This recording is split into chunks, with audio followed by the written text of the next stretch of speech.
పురుషార్థములయందు ధర్మము, అర్థము, కామము, మోక్షము అన్న నాలుగింటిలో మొదటి ధర్మాన్ని, చివరి ధర్మాన్ని విడిచిపెట్టేస్తారు. ఇక ప్రజలకు మిగిలేవి రెండే, ఒకటి అర్థము, రెండు కామము. ప్రజలందరూ ఎలా సంపాదించావన్న దాంతో సంబంధం లేదు, సంపాదించడం ఒకటే. ధార్మికంగా సంపాదించావా, అధార్మికంగా సంపాదించావా, ఎవడికి లెక్క ఉండదు. ఎంత తొందరగా, ఇవాళ సాయంకాలానికి 1,00,000 రూపాయలు వచ్చేయాలి. చూట్టల్లా మనం తెల్లవారితే ఎంత తొందరగా సంపాదించాలన్నదే తప్ప ఎంత ధార్మికంగా సంపాదించామన్న దానితో సంబంధం ఉండదు. కామం అనుభవించావా అన్న దానితోనే తప్ప ధార్మికంగా కామం అనుభవించావా అన్న దానితో సంబంధం ఉండదు. ప్రజలు అర్ధకామములు రెండే పట్టుకుంటారు, ధర్మాన్ని వదిలేస్తారు. ఇలా వదిలేస్తే ఏమవుతుందో తెలుసా? మర్కట సారమేయ కులము మేరపుత్ర, కుక్కలకి కోతులకి పిల్లలు పుడతాయి. ఇంతకన్నా నేను సభలో చెప్పకూడదు. కృష్ణ పరమాత్మ యొక్క అవతారము యొక్క పరిపూర్ణ తత్వం ఎలా ఉంటుందో పరమాద్భుతమైన రీతిలో ఆవిష్కరించారు. సకల ప్రాణి హృదాంతరములందు చైతన్య రూపి అయ్యుండు, భాస్వజ్యోతి అయ్యుండు, సూక్ష్మకళుండు అచ్యుతుడు అయ్యడన్ విరటజాగర్భంబున వైష్ణవ చక్రహస్తకుడై వైష్ణవమాయ కప్పి కురు సంతానార్థి అయి అడ్డమై ప్రకట స్ఫూర్తి ననంచ ద్రోణ తనయ బ్రహ్మాస్త్రమున్ లీలతో. అది ఆయన యొక్క అనుగ్రహ శక్తి అంటే. ఇక్కడ ఇలా రథం ఎక్కుతున్నవాడు అలాగే ఉన్నాడు. ఆయనే ఉత్తర యొక్క గర్భంలోకి వెళ్ళిపోయాడు. ఎలా వెళ్ళిపోయాడు? లోపలికి వస్తున్నటువంటి బ్రహ్మాస్త్రానికి భయపడిపోయి లోపల ఉన్నటువంటి పిండం శరణాగతి చేస్తోంది. ఎక్కడి నుంచి వచ్చింది పిండానికి శరణాగతి శక్తి? ఉత్తరంటే చేస్తుంది, మరి పిండానికి ఎక్కడి నుంచి వచ్చింది? దీన్ని మనకి శాస్త్రంలో ఋషులు ఎప్పుడో చెప్పారు. దాన్ని ఇవాళ వైద్యులు కూడా ధృవీకరిస్తున్నారు. 5వ నెల దాటిపోయిన తరువాత పిల్లలు తల్లి కడుపులో ఉండి ఏది వింటారో దాన్ని బాగా గుర్తుపడతారు. పిల్లలు అమ్మ కడుపులోంచి బయటికి వచ్చినటువంటి కొత్తల్లో ఎవరు ఎక్కువ ముట్టుకుంటారో ఆ స్పర్శ వాళ్ళకి జీవితాంతం జ్ఞాపకం ఉండిపోతుంది. నాకే మనవలు పుట్టినప్పుడు వాళ్ళని ఇంక్యుబేటర్లో ఉంచవలసిన పరిస్థితి ఏర్పడితే డాక్టర్ గారు ప్రతిరోజు ఎవరు ముఖ్యులో, ఎవరు తర్వాతి కాలంలో పిల్లల్ని ముట్టుకుంటారో వాళ్ళు వెళ్ళి చేతులు కడుక్కుని ఓసారి పిల్లల్ని ముట్టుకోండి, వాళ్ళకి జీవితాంతం అది గుర్తుంటుంది. ఆ చెయ్యి తగిలినప్పుడల్లా వాళ్ళు శాంతి పొందుతారు, వాళ్ళు ధైర్యం పొందుతారని చెప్పేవారు. అది మనకి శాస్త్రాలలో చెప్పబడిన మాట. మీతో నేను ఒక పరమసత్యాన్ని మనవి చేస్తాను. ఒకప్పుడు అమెరికా నుంచి నా దగ్గరికి ఒక దంపతులు వచ్చారు. వాళ్ళు పిల్లాడిని ఎత్తుకుని వచ్చారు. అయ్యా, నేను 5వ నెల నుంచి మీరు చెప్పిన ఉపన్యాసాల సీడీలు విన్నానండి. ఈ పిల్లవాడు పుట్టాడు, వాడు ఇప్పటికీ అన్నం తినకపోతే మీ సీడీ పెడితే అది వింటూ అన్నం తింటాడండి అంది ఆ తల్లి. ఆ పిల్లవాడు నిద్రపోతున్నాడు. అది నా శక్తి అనుకోకండి, అది సనాతన ధర్మంలో ఉన్న వాంగ్మయానికి ఉన్న శక్తి. కోటేశ్వరరావు ఏమిటి, ఎవరు చెప్పినా అంతే దాని శక్తి. కాబట్టి ఆ పిల్లవాడు మా ఇంటికి వచ్చేటప్పటికి నిద్రపోతున్నాడు. ఆ పిల్లవాడిని నా భార్య ఎత్తుకుని లోపలికి తీసుకెళ్ళి పడుకోబెట్టింది. కాసేపటికి వాడికి తెలివి వచ్చింది. వాళ్ళ అమ్మ ఎత్తుకుంటే నేను దూరంగా కూర్చుని కుర్చీలో మాట్లాడుతున్నా వాళ్ళతో. వాడు గింజుకుని కిందకి దిగిపోయాడు. వాడు గబ గబ గబ గబ పాక్కుంటూ వచ్చి నా 2 మోకాళ్ళు పట్టుకుని లేచి నించున్నాడు. నేను వాడిని ఎత్తుకుని నా తొడ మీద కూర్చోబెట్టుకున్నాను. నేను మాట్లాడుతుంటే వాడు తన చేత్తో నా నోరు తడుగుతున్నాడు ఇలాగా. వీడు ఎందుకమ్మా ఎంత చేయి తీసినా నా నోరు తడుగుతున్నాడు అన్నాను. ఆవిడంది, 5వ నెల నుంచి నా కడుపులో విన్నాడు కదండి, ఈ మనుష్యుని యొక్క కంఠంలోంచే ఆ మాట వచ్చిందన్నమాటని వాడు అంత ప్రేమతో కూర్చుని మీ నోరు తడుగుతున్నాడు అంది. పరమసత్యం. ఉత్తర కృష్ణ భగవానుని యొక్క వైభవాన్ని, భగవంతుని యొక్క రక్షణ శక్తిని ఆమె కడుపులో పిల్లవాడు ఉండగా నిరంతరం చెప్తూ ఉండేది. భగవంతుని యొక్క కథా వైభవాన్ని అవి వింటూ ఉండేది. అదే పిల్లవాడికి అందింది లోపల కడుపులో. అంది వాడు కూడా భగవంతుణ్ణి శరణాగతి చేస్తున్నాడు. అది విచిత్రం. లోపలకు వచ్చేసింది బ్రహ్మశిరోనామకాస్త్రం. అగ్ని జ్వాలలతో వస్తూ ఉంటే ఒకడున్నాడని మా అమ్మ చెప్తూ ఉండగా నా చెవులో పడుతూ ఉండేది. వాడు అంతటా ఉన్నాడని, శరణాగతి చేసి ప్రార్థన చేస్తే వచ్చి రక్షిస్తాడని చెప్తూ ఉండేది. వాడు వస్తాడా, నన్ను రక్షిస్తాడా, వాడు ఎక్కడ ఉంటాడు, ఎలా ఉంటాడు, వాడు నన్ను రక్షించుగాక అని వాడు కైమోడ్చి ప్రార్థన చేస్తున్నాడు. ఒక తల్లి కడుపు గర్భాలయం, అందులోంచే తత్వవేత్తలు శాస్త్రవేత్తలు ఎవరు పుట్టినా అక్కడే సంస్కారమును పొందుతారు. కాబట్టి ఇప్పుడు ఆ పిల్లవాడు శరణాగతి చేస్తుండగా సకల ప్రాణి హృదాంతరాళముల భాస్వజ్యోతి అయ్యుండు సూక్ష్మ కళ్ళుండు అచ్యుతుడ ఎడం విరటజాగర్భంబున చక్రహస్తకుడై వైష్ణవమాయ కప్పి. ఎలా పడ్డాయో పోతన గారికి ఆ మాటలు అసలు. సకల ప్రాణి హృదాంతరాళముల, ప్రపంచంలో ఉన్నటువంటి సమస్త జీవుల యొక్క హృదయ క్షేత్రమునందు మీ వారస్సూకవత్తన్వీ పీతాభాస్వత్యనూపమా అని మనం తెల్లవారి లేస్తే మంత్రపుష్పంలో చెప్తున్నాం కదా. వడ్డుగింజ యొక్క చివరి భాగం మొన ఇలా గీరితే ఎంత గీరుకుంటుందో అంత ఉండి అందులో మధ్యలో తస్య మధ్యేవ నిశిఖానియో త్వావ్యవస్థిత, ఆ మధ్యలో ఉండేటటువంటి జ్వాల, దాని మధ్యలో పరమాత్మ యొక్క కాంతి, అది తిర్యగోర్ధ్వమదశ్చాయి, పైకి కిందకి పక్కలకి దాని కాంతి కొడుతూ ఉంటుంది. అందరి హృదయాలలోనూ సూక్ష్మ కళ్ళుండు, చిన్న కణం రూపంలో ఆయన వెలుగొందుతూనే ఉంటాడు. అందరి గుండెలలో వెలగొందగలిగినటువంటి వాడు ఒక ఆడదాని కడుపులోకి వెళ్ళడం పెద్ద లెక్క. సూక్ష్మ కళ్ళుండు అచ్యుతుడు. అచ్యుతుడు అంటే చ్యుత్ అంటే తీసేయడం. ఆయన్ని తీసేయడం ఎవరికీ సాధ్యం కాదు. ఆయన ఉన్నంతకాలం శివం, ఆయన వెళ్ళిపోతే శవం. సూక్ష్మ కళ్ళుండు అచ్యుతుడ ఎడం చక్రహస్తకుడై విరటజాగర్భంబున వైష్ణవమాయ కప్పి విశేషమైనటువంటి వైష్ణవ తేజస్సుని బయటపెట్టాడు. ఎక్కడ? విరటజాగర్భములోకి ప్రవేశించి ఘోర అఘోర రూపములతో ఉన్నాడు. ఆ బ్రహ్మాస్త్రము వైపు తిరిగినప్పుడు వైష్ణవ సంబంధమైనటువంటి తేజస్సు, బ్రహ్మాస్త్రము యొక్క తేజస్సు కన్నా ద్విగుణీకృతమైన తేజస్సుని ప్రకాశింపజేశాడు. ఈ తేజస్సు ఆ తేజస్సుని తినేసి, లోపలనున్న పిల్లవాడు వచ్చి మీద పడిపోతోందనుకున్నటువంటి అగ్నిహోత్రానికి అడ్డంగా శశంక చక్రం సకిరీట కుండలం సపీత వస్త్రం సరసీరుహిక్షణం సహారవక్షస్థలశోభికౌస్తుభం నమామి విష్ణుం శిరసా చతుర్భుజం. ఆ కనపడిన స్వామిని చూసి రెండు చేతులు కైమోడ్చి నమస్కరించి ఆనందపడిపోతున్నాడు. బ్రహ్మాస్త్రాన్ని తనలోకి పుచ్చేసుకున్నాడు. పుచ్చేసుకుని లోపల ఉన్నటువంటి శిశువుని రక్షించి ఉత్తర క్షణంలో అంతర్ధానమైపోయాడు. బయట ఉన్నవాడు బయటే ఉన్నాడు, ఉత్తరాగర్భంలోకి వెళ్ళాడు, ఉత్తరాగర్భాన్ని రక్షించాడు. శరణాగతి ఎంత శక్తివంతమైనది, ఈశ్వరుని యొక్క అనుగ్రహ విశేషం ఎంత గొప్పది. ఆయన అనుగ్రహం ఉన్ననాడు ఎంతటి ఉపద్రవాన్ని ఆయన ఎలా తప్పించగలడు. ఆయన శక్తిని లెక్క కట్టడం ఎవరికీ సాధ్యం కాదు. ఆయన యొక్క విశేషం చెప్పడం ఎవరికీ సాధ్యం కాదు. కబీర్ దాస్ గారు అంటాడు, ధరతీ సబ కాగజ కరవు లేకిని సబ బనరాయి సాత సమందకి మసికరవు హరిగుణ లిఖా నజాయ్ అంటాడు. ఈ భూమండలాన్నంతటినీ కాగితం చేసుకుని సప్త సముద్రాల్లో ఉన్నటువంటి పదార్థాన్ని సిరా చేసుకుని అరణ్యములలో ఉండేటటువంటి చెట్లనన్నింటినీ కలిపి కలం చేసుకుని శ్రీ మహావిష్ణువు యొక్క గుణములను వ్రాయడం మొదలు పెడితే నాకు ఈ సంభారములు సరిపోలేదన్నాడు. కాబట్టి అన్ని గుణగణములు కలిగినటువంటి వాడు అపార శక్తివంతుడైనటువంటి స్వామికి ఆయన్ని, ఆ పిల్లవాణ్ణి రక్షించడం పెద్ద లెక్క.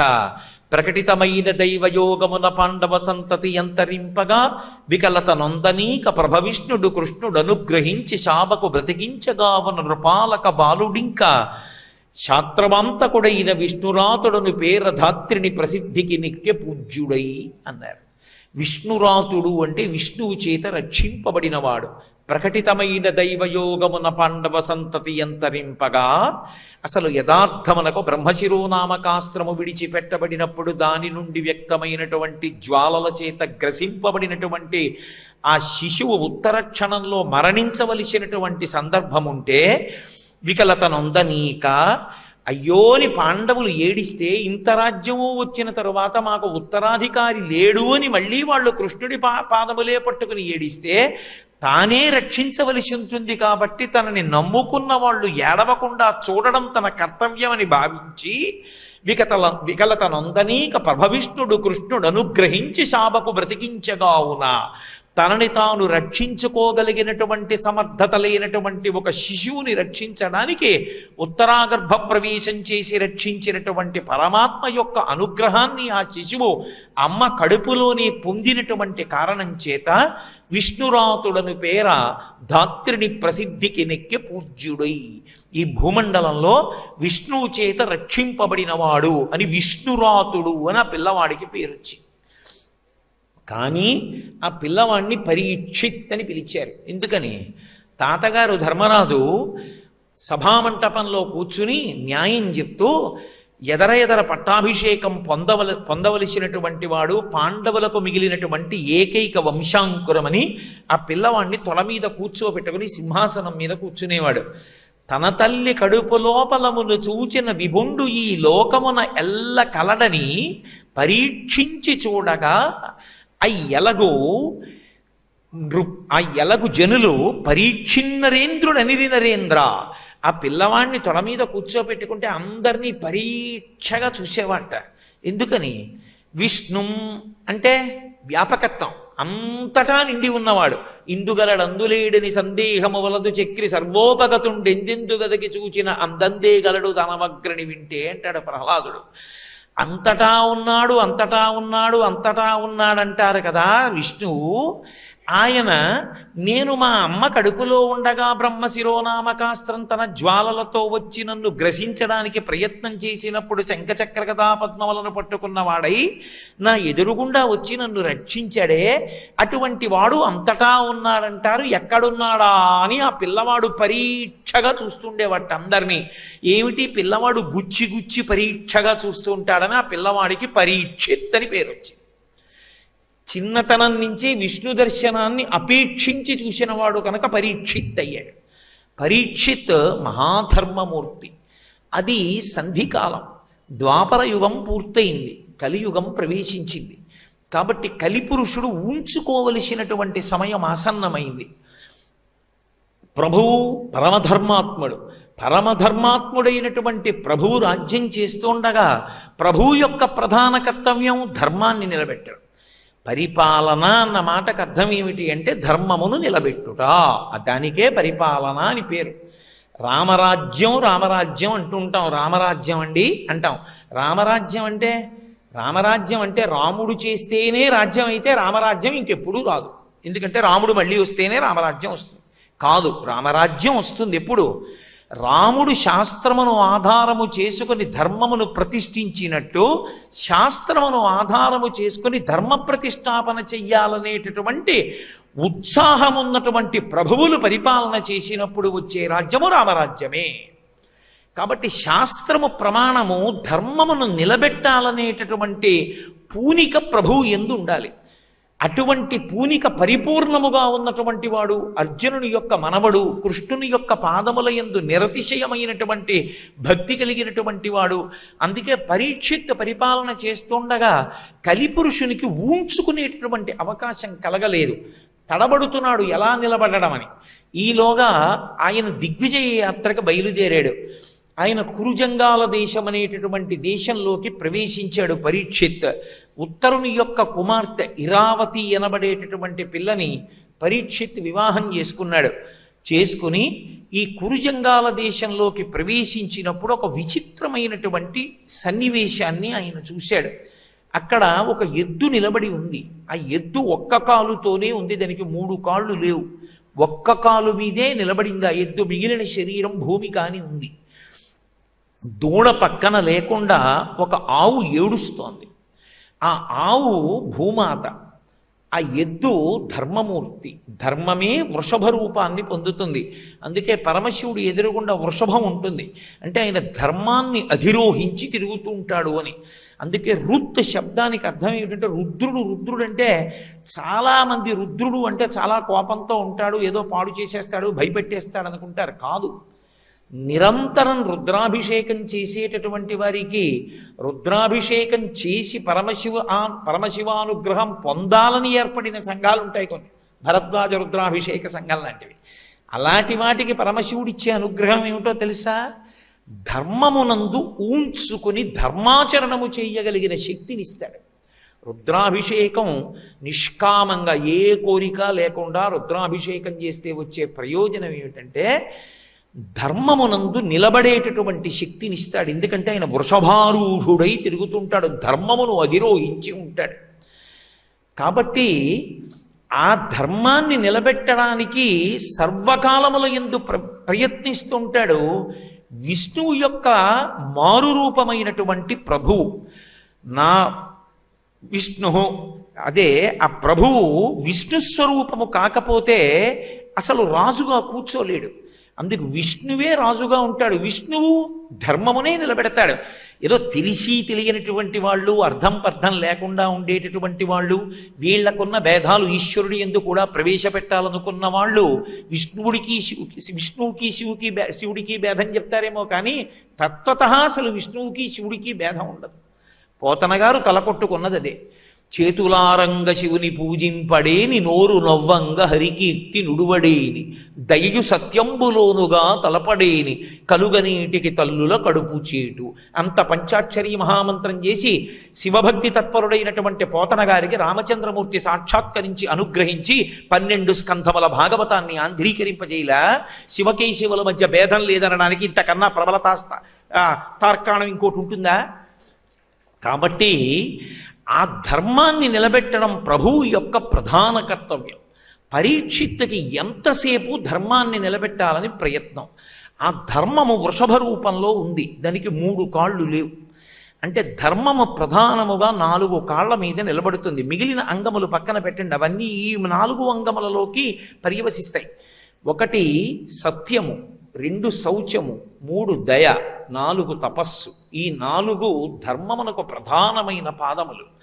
ఈ 4 పాదములలో సత్యమన్న పాదము తప్ప 3 పాదములు లేవు. కలియుగం ప్రారంభంలోనే ధర్మదేవత యొక్క 3 పాదములు తెగిపోయి 1 పాదం మీద టేకుతోంది. భూదేవి గోమాత రూపాన్ని పొంది ఏడుస్తోంది. భూదేవిగా ఏడవచ్చుగా, గోమాత రూపాన్ని పొంది ఏడవడం ఎందుకు? అంటే మీరొక్క విషయాన్ని బాగా జ్ఞాపకం పెట్టుకోవాలి. వేదంలో ఒక విషయం ఉంది, ఎన్నడూ హింసింపబడకూడని ప్రాణి అంటూ ఈ లోకంలో ఉంటే ఒకే ఒక్క ప్రాణి ఉంది, అదే గోమాత.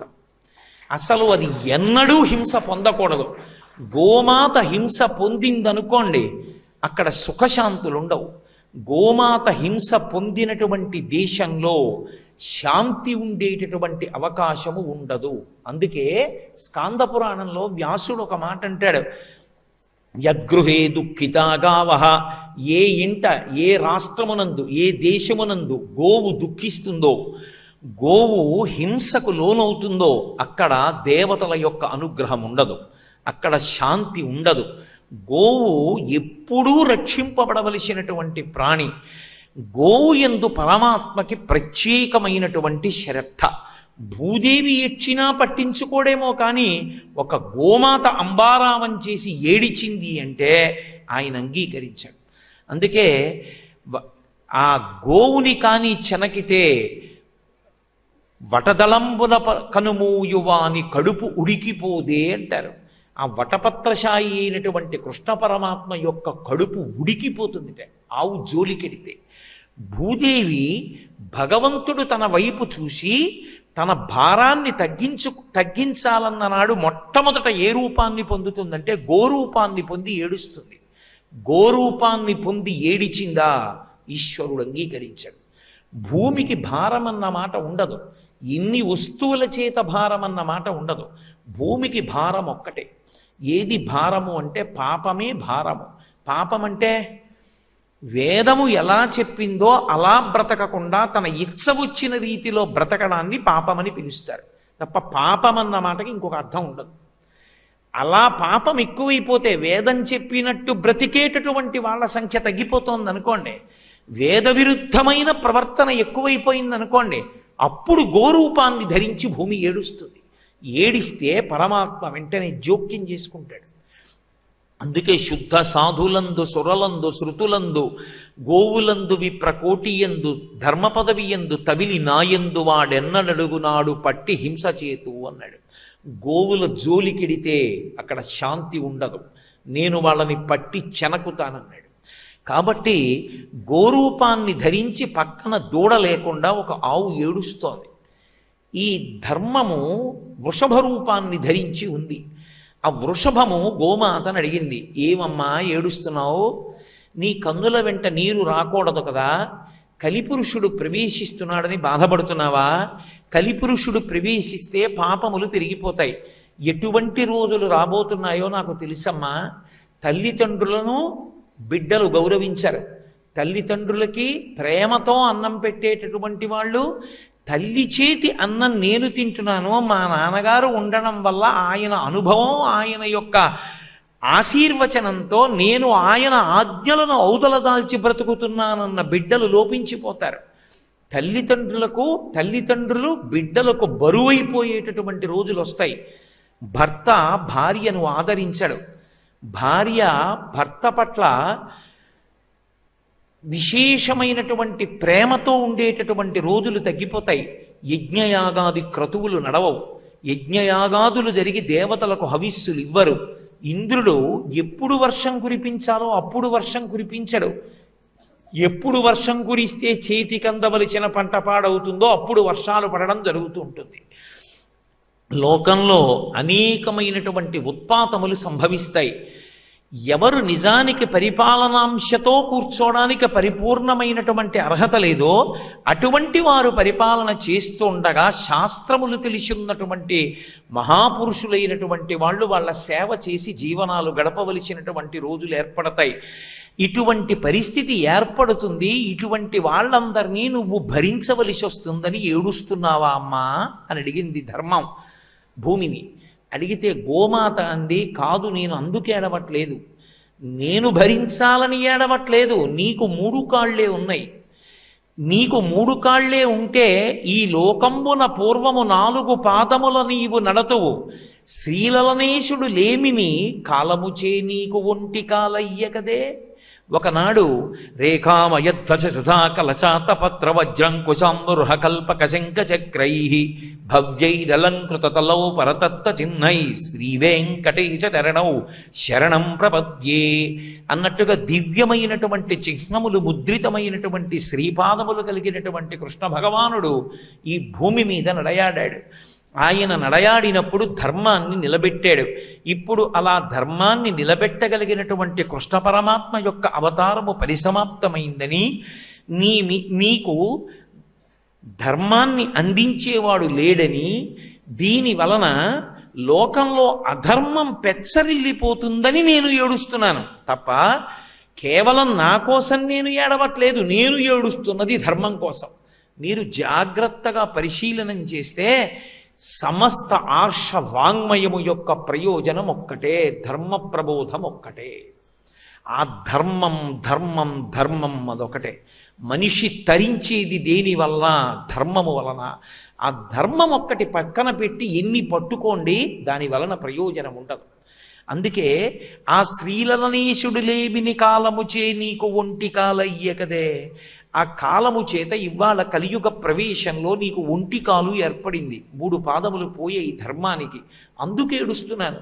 దీని వలన ఏమవుతుంది? నీవు ఒక పాదంతో ఉంటే 3 పాదాలు లేకపోతే దీని వలన దేవతలకు, ఋషులకు, పితృదేవతలకు, నీకు, నాకు, ధీయుతులకు, నానావర్ణాశ్రమములకు, గోవులకు బాధయనుచు కుందెదననఘా. ఓ అనఘా, ఓ ధర్మదేవత, నీవు ఇలా ఒక పాదంతో ఉంటే ఎంతమందికి ఇబ్బంది ఉంటుందో తెలుసా? అలా ఉన్న కారణం చేత దేవతలకు యజ్ఞయాగాదులుండి హవిస్సులుండవు. కాబట్టి దేవతలు తృప్తి చెందరు. పితృదేవతలకు తద్దినం పెట్టేవాడు, శ్రాద్ధం పెట్టేవాడు ఉండడు. పితృదేవతలకి జరగవలసినటువంటి కార్యాలు జరగవు. పితృదేవతలకు, ఋషులకు, వేదాన్ని నమ్ముకుని వేదాన్ని ప్రాణంగా, భగవంతుణ్ణి ప్రాణంగా ఉపాసన చేసేటటువంటి ఋషుల యొక్క జీవనం నడవదు. ఋషులకు, నానావర్ణాశ్రమములకు, ఏ వర్ణములకు తగిన ధర్మము, ఏ ఆశ్రమమునకు తగిన ధర్మము ఆ వర్ణాశ్రమముల యందు నడవదు ఇంకా. కాబట్టి నానావర్ణాశ్రమములకు, గోవులకు, అసలు గోవు అనేటటువంటి దాని మీద భక్తి అన్న మాట సన్నగిల్లిపోతుంది లోకంలో. గోవులకు ధీయుతులకు, బుద్ధి కలిగినటువంటి వాడు, శాస్త్రం చదువుకున్నవాడు, పురాణం చదువుకున్నవాడు, వాడు ఎలా బ్రతుకుదామనుకుంటున్నాడో అలా బ్రతికే అవకాశం లోకంలో ఉండదు. కాబట్టి ధీయుతులకు, నీకు నాకు, భూదేవతకి ధర్మానికి కూడా చాలా కష్టమైనటువంటి కాలం దాపురించబోతోంది అని నేను కుంటెదననగా, నేను ఏడుస్తున్నానయా అందావిడ. వీళ్ళిద్దరూ ఇలా ఏడుస్తుండగా పరీక్షిత్ మహారాజు వింటున్నాడు. కురుజంగాల దేశంలోకి ప్రవేశించి ఈ రెండు ఏడుస్తూ మాట్లాడుకోవడాన్ని వింటున్నాడు. ఓహో, కలిపురుష ప్రవేశం జరుగుతోంది అనుకున్నాడు. ఈలోగా కైలాసాచల సన్నిభంబకు మహాగంభీర గౌరాజమున్ కాలక్రోధుడు దండహస్తుడు నృపాకారుండు క్రూరుండు జంఘాలుండు శూద్రుండొక్కడు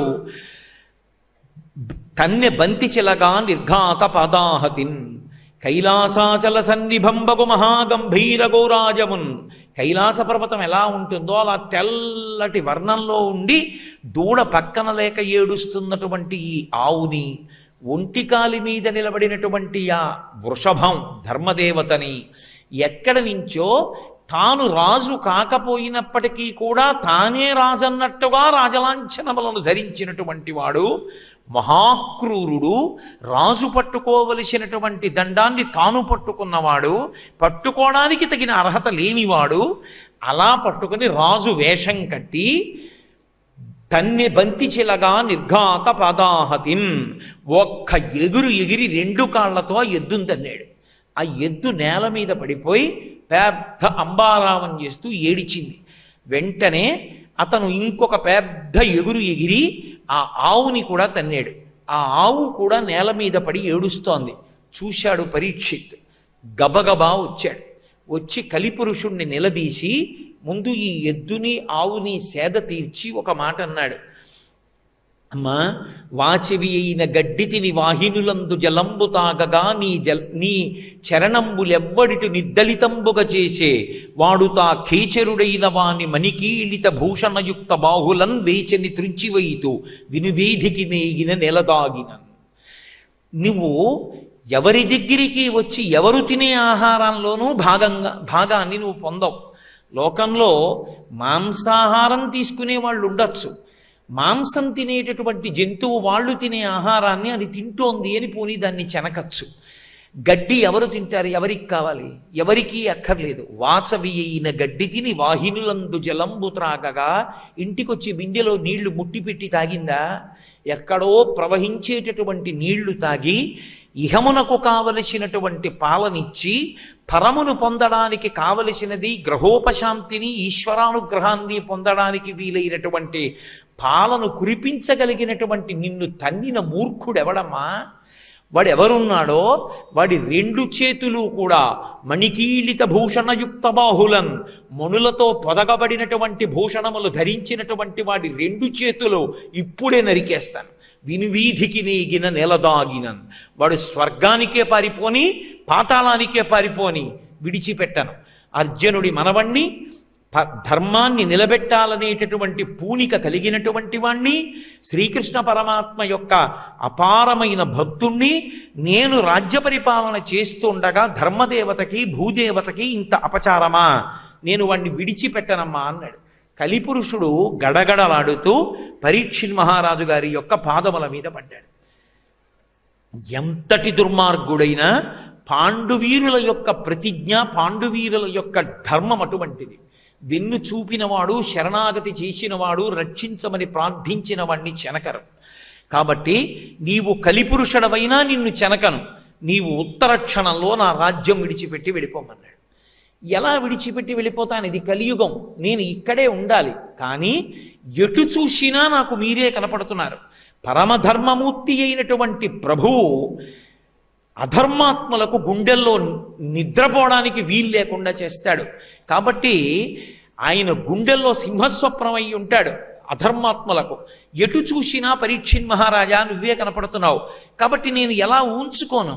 పోనీ నేను అంతటా తిరగను, నువ్వే నాకు కొన్ని స్థానాలు, నువ్వు ఎక్కడ ఉండమంటావో నేను అక్కడే ఉంటాను, నాకు కొన్ని స్థానములు చూపించు అన్నాడు. అంటే పరీక్షిత్ మహారాజు ఆలోచించి, నీకు 4 స్థానములు ఇస్తాను, ఆ 4 స్థానముల యందు నువ్వు ఉండన్నాడు. ఏ స్థానముల యందు ఉండమంటారని అడిగాడు. మొట్టమొదటిది జూదం. ఎక్కడ జూదం ఆడుతూ ఉంటారో, జూదానికి సంబంధించినటువంటి సంభారం ఉంటుందో దాని ఎందుండు. అందుకే ఆడారా ఆడలేదాతో సంబంధం ఉండదు, అవి ఉంటే చాలు ఇల్లు నాశనం అవుతుంది, ఎప్పటికో అప్పటికపోతుంది ఇది. ఒక్క భగవద్గీత, ఒక రామాయణం, ఒక భారతం, ఒక భాగవతం ఉన్నాయనుకోండి, మనం చదవక్కర్లేదు, ఒక పువ్వు వేసి నమస్కరిస్తే ఎప్పటికో అప్పటికి అవి చదువుకుని మన్ని కూడా తరింపజేయగలిగిన వాడు వంశంలో పుడతాడు. చాలామంది నా దగ్గరికి తీసుకొచ్చి, మా ఇంట్లో ఇప్పుడు చదివేవాళ్ళు లేరండి, ఈ భాగవతం మీరు తీసేసుకోండి అని ఇస్తుంటారు. నేను దెబ్బలాడుతుంటాను, బుద్ధి ఉందా లేదా? మీ ఇంట్లో బిందెలు, చెంబులు, ఆఖరికి పాలు తాగేసిన కవర్లు కూడా దాచుకోవటం మీద భాగవతం బరువు అయిపోయిందా? ఇంట్లో పెట్టుకుని ఓ పువ్వి నాకెందుకు ఇస్తావు? నీ ఇంట్లో ఎప్పుడో అప్పుడు పుడతాడు భాగవతం చదువుకునేవాడు, పెట్టుకో ఇంట్లో, భాగవతం ఇచ్చేయకంటూ ఉంటాను. కాబట్టి అటువంటి గ్రంథములు ఇవ్వకూడదు, పెట్టుకోవాలి ఇంట్లో. నువ్వు చదవకపోతే పోన్లే, ఒక్క నమస్కారం చేయి చాలు, అవి చదువుకుని 7 తరాలు తరింప చెయ్యగలిగిన వాడు వస్తాడు. కాబట్టి పరీక్షిన్ మహారాజు ఏ స్థానములు ఇవ్వమంటారు, ఏ స్థానములు ఇవ్వాలి అని ఆలోచించి మొట్టమొదట జూదాన్ని ఇచ్చాడు. అందుకే జూదము కలిపురుష స్థానం. అవి ఎక్కడుంటాయో అక్కడ కలిపురుషుడు ఉంటాడు, అశాంతికారకమై ఉంటుంది. రెండవది మద్యపానాన్ని ఇచ్చాడు. మద్యము ఎక్కడ ఉంటుందో అక్కడ కలిపురుషుని యొక్క స్థానముగా నిర్ణయం చేశాడు. మూడవది స్వేచ్ఛావిహరుడులైనటువంటి స్త్రీలు. అందరి గురించి నేను మాట్లాడటం లేదు, ఎందుచేత మీరు బాగా జ్ఞాపకం పెట్టుకోవాలి, నేను మాట్లాడడం కాదు, శాస్త్రమే మాట్లాడదు. అసలు ఈ లోకంలో లక్ష్మి కంటికి కనపడేది ఎక్కడా అంటే గృహిణీ రూపంలోనే ఉంటుంది. అందుకని ఆమెయే కామాక్షి పరదేవత. అందరూ స్త్రీలు రారు అందులోకి, స్వేచ్ఛా విహరుణులైనటువంటి స్త్రీలు, ఏ కట్టుబాటు లేకుండా సంచరించేటటువంటి వారు. అటువంటి స్త్రీలు ఎక్కడుంటారో అక్కడ కలిపురుషుడు ఉంటాడు. నాలుగవది వేట, తమకాన్ని కల్పిస్తుంది. వేట అని పూర్వం బయలుదేరితే పరీక్షిత్తుకి ముందు గ్రామాలను పాడు చేస్తున్నటువంటి క్రూర మృగముల యొక్క సంఖ్య తగ్గించడం కోసం వేటాడేవారు. ఒకసారి పరీక్షిత్తు ఆ స్థానాన్ని కలిపురుషుడికి ఇచ్చిన తరువాత వేటకి బయలుదేరితే తమకం కలుగుతుంది. తమకం కలగడం అంటే దాని యందు ఇంకా దాహం తీరదు, అలా చంపుకుంటూ వెళ్ళిపోతాడు. కాబట్టి ఈ 4 స్థానములు నీకు ఇస్తున్నానన్నాడు. ఆయన అన్నాడు, మీరు 4 ఇచ్చారు ఉదారులై, నేను 5వది అడుగుతున్నాను, అది కూడా ఇవ్వండి అన్నాడు. ఏదని అడిగాడు? సువర్ణము, బంగారం ఇవ్వండి, అందులో ఉంటానన్నాడు. తప్పకుండా బంగారం కూడా ఇస్తున్నాను, అందులో కూడా ఉండన్నాడు. ఏదో మంచి తిథి వచ్చిన నాడు ఒక్క నీటి కుండ దానం చేస్తే ఎన్ని జన్మలెత్తినా దాహానికి లోటు లేకుండా, దాహం వేస్తే మంచినీళ్ళకి లోటు లేకుండా మంచినీళ్లు దొరుకుతాయి. అటువంటి అక్షయ శబ్దంతో పుణ్యం వచ్చేటటువంటి తిథినాడు జలభాండాన్ని దానం చేయరా అని శాస్త్రాలు చెప్తే, అటువంటి తిథినాడు వెళ్ళి బంగారం కొంది చింట్లో పెట్టుకుంటానంటే అక్షయంగా కలిపురుషుడు వస్తాడు.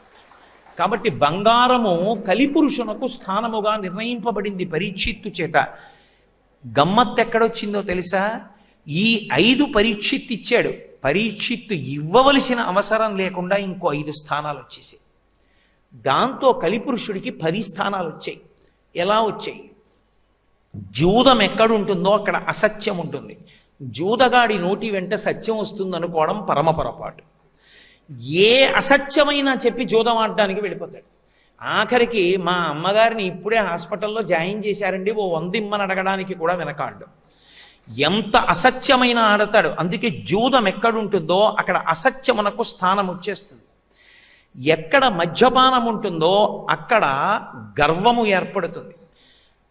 వాడికి ఏముందండి, పెద్ద పెద్ద కేకలు, అరుపులు, నా అంతవాణ్ణి నేను ఎదురుగుండా వచ్చి మహాపురుషుడే నిలబడివ్వండి, వాడికి చాలా తక్కువ వాడే.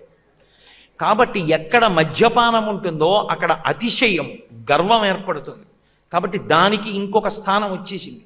ఇంకా వేట ఎక్కడుందో అక్కడ హింస ఏర్పడుతుంది, అపారమైనటువంటి హింసాబుద్ధి. నాలుగవది స్వేచ్ఛావిహరణులైనటువంటి స్త్రీలు పెరిగిపోతున్న కొద్దీ అర్థం పర్థం లేకుండా ఎక్కడ చూసినా, వీధిలోకి వెళ్ళినా వాళ్ళ బొమ్మలే, టీవీలు పెట్టినా వాళ్ళ బొమ్మలే, టిక్కెట్లు కొనుక్కుని వెళ్ళినా వాళ్లే కనపడితే లోకంలో శాస్త్ర విరుద్ధమైన కామము ప్రబలిపోతుంది. కాబట్టి స్వేచ్ఛా విహరణులైనటువంటి స్త్రీలు ఉన్న చోట శాస్త్ర విరుద్ధమైన ధర్మ విరుద్ధమైన కామము ప్రబలిపోయి లోకమునందు అశాంతి ఏర్పడుతుంది. 5వది బంగారము. బంగారం ఎక్కడుంటుందో వైరం అక్కడుంటుంది. ఒంటి నిండా బంగారం పెట్టుకుని కనపడ్డారనుకోండి, ఎలా సంపాదించాడో మనకి తెలియదండి, పెద్ద దిగేసు తిరుగుతోంది కానీ అంటారు. అకారణ వైరం ప్రారంభం అవుతుంది. దీకే పరీక్షిత్తిచ్చినవి 5 స్థానాలు, పరీక్షిత్ ఇవ్వవలసిన అవసరం లేకుండా వచ్చేసినవి 5 స్థానాలు. ఇప్పుడు ఈ 10 స్థానములు పరీక్షిత్తుకి కేటాయింపబడ్డాయి. మహానుభావుడు ఆ కలిపురుషుడికి కేటాయింపబడ్డాయి. పరీక్షిత్తు ఆ ఆవుతోటి ఆ ఎద్దుతోటి మాట్లాడుతూ ఒక మాట అంటాడు, అమ్మా నేను ఈ కలిపురుషుణ్ణి ఎందుకు చెనకానో తెలుసా, ఎందుకు మళ్ళీ ఊరుకున్నానో తెలుసా, ఎందుకు 5 స్థానములు ఇచ్చానో తెలుసా, ధర్మానికి కట్టుబడ్డానమ్మా. అయితే మీరు నన్ను ఒక ప్రశ్న వెయ్యొచ్చు, అసలు కలిపురుషుణ్ణి పరీక్షిత్తు చంపేస్తే ఈ గొడవ ఉండేది కాదు కదా మనకి. చంపకుండా ఎందుకు వదిలేశాడు 5 స్థానాలు ఇచ్చి? అన్ని తెలుసున్నవాడు, అంత ధర్మాత్ముడు, ఈ 5 స్థానాల్లో ఉన్నంత మాత్రం చేత ప్రజలకు ఇబ్బందులు రావని చెప్పి ఎలా వదిలేశాడు? ఆయన తల మీదే ఉందిగా కిరీటం బంగారం, ఆయన ఒంటి మీదేగా ఉన్నాయి ఆభరణాలు బంగారంవి, ప్రమాదం కాదు? మరి అటువంటప్పుడు చంపేయద్దు కలిపురుషుణ్ణి. చంపకపోవడానికో కారణం ఉంది. కలియుగమునందు ఒక లక్షణం ఉంది. త్రికరణ శుద్ధిగా నేను ఒక పుణ్యకార్యం చెయ్యాలి అని అనుకున్నాను అనుకోండి, నేను చెయ్యకపోయినా చేసినట్లు వేసేస్తారు కలియుగంలో. అంటే ఉత్తుత్తినే ఓసారి అనుకోవడం కాదు, త్రికరణ శుద్ధిగా. నేను కాశీ వెళ్ళాలి, గంగా నదిలో ఒక 11 రోజులు స్నానం చెయ్యాలి, 11 రోజులు విశ్వనాథుడికి అభిషేకం చెయ్యాలి, అన్నపూర్ణని విశాలాక్షిని దర్శనం చెయ్యాలి, 11 రోజులు నేను కాశీపట్టణంలో కూర్చుని కాశీఖండం చదువుకుని తిరిగి రావాలి అని నేను ఆర్తి చెందాను అనుకోండి, ఎలా అయినా వెళ్ళాలి ఎలా అయినా వెళ్ళాలని. ఒకవేళ ఏ కారణం చేతనో వెళ్ళలేకపోయాను అనుకోండి, త్రికరణ శుద్ధిగా కాశీలో అలా ఉండాలని అనుకున్నాను కాబట్టి నేను 11 రోజులు కాశీలో అలాగే ఉన్నానని వేసేస్తారు. మరి పుణ్యానికి ఆ కారణం ఉంటే పాపానికి అంత ద్విగుణీకృతంగానూ ఉంటుందిగా. కలియుగంలో ఈ మంచి లక్షణం ఉంది. కలిని తీసేస్తే ఈ పుణ్యం లభించదు. ఈ పుణ్యాన్ని నిలబెట్టడం కోసం కలిపురుషుణ్ణి వదిలిపెట్టాడు. అందుకే కలిపురుషుడు ఎవరి జోలికి రాడో తెలుసా? నిరంతరం రామాయణ భారత భాగవతాది గ్రంథములను చదువుకుని భగవంతుని యందు భక్తితో నిలబడగలిగినటువంటి ధీరులైన వారి జోలికి కలిపురుషుడు రాడు. వారి సంకల్పములు ఎప్పుడూ భగవత్పరములై ఉంటాయి. ఆ మంచి పని చేద్దామా, ఈ మంచి పని చేద్దామా, ఇది చదువుకుందామా, అది చదువుకుందామా, ఆ స్తోత్రం చేద్దామా, పూజ ఇలా చేసుకుందామా, రేపు ఇలా చేద్దామా అని. వాడు ఎన్ని చేశాడన్న దాంతో సంబంధం ఉండదు. ఆర్తితో అనుకుంటున్నాడు కాబట్టి వాడు అన్నీ చేశాడని ఫలితం కలుగుతుంది. కలిపురుషుని యందు ఆ ఒక్కటి ప్రయోజనం, అందుకే చంపలేదు.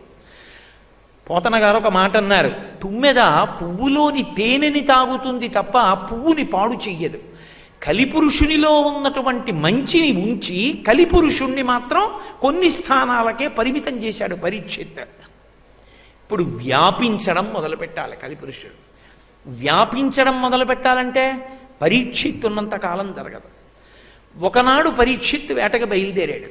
వేటకి బయలుదేరి తీరాలి ప్రభువు. ఎందుకని? ప్రభువు వేటాడకపోతే అరణ్యంలో క్రూర మృగాలు పెరిగిపోతాయి. క్రూర మృగాలు పెరిగిపోతే వచ్చి జనావాసాల మీద పడిపోతాయి. జనావాసాల మీద పడిపోతే జనులు నశిస్తారు. రక్షకుడు ప్రభువు, అందుకుని వెళ్ళాలి. కానీ ఇంతకుముందే వరం ఇచ్చి ఉన్నాడు, వేట యందు కలిపురుషుడు ఉన్నాడు, బంగారమునందు కలిపురుషుడు ఉన్నాడు. ఇప్పుడు దొరికాడు పరీక్షిత్ కలిపురుషుడికి. పరీక్షిత్ ఎప్పుడైతే వేటకి బయలుదేరాడో తమకముతో కూడిన బుద్ధి అంకురించింది.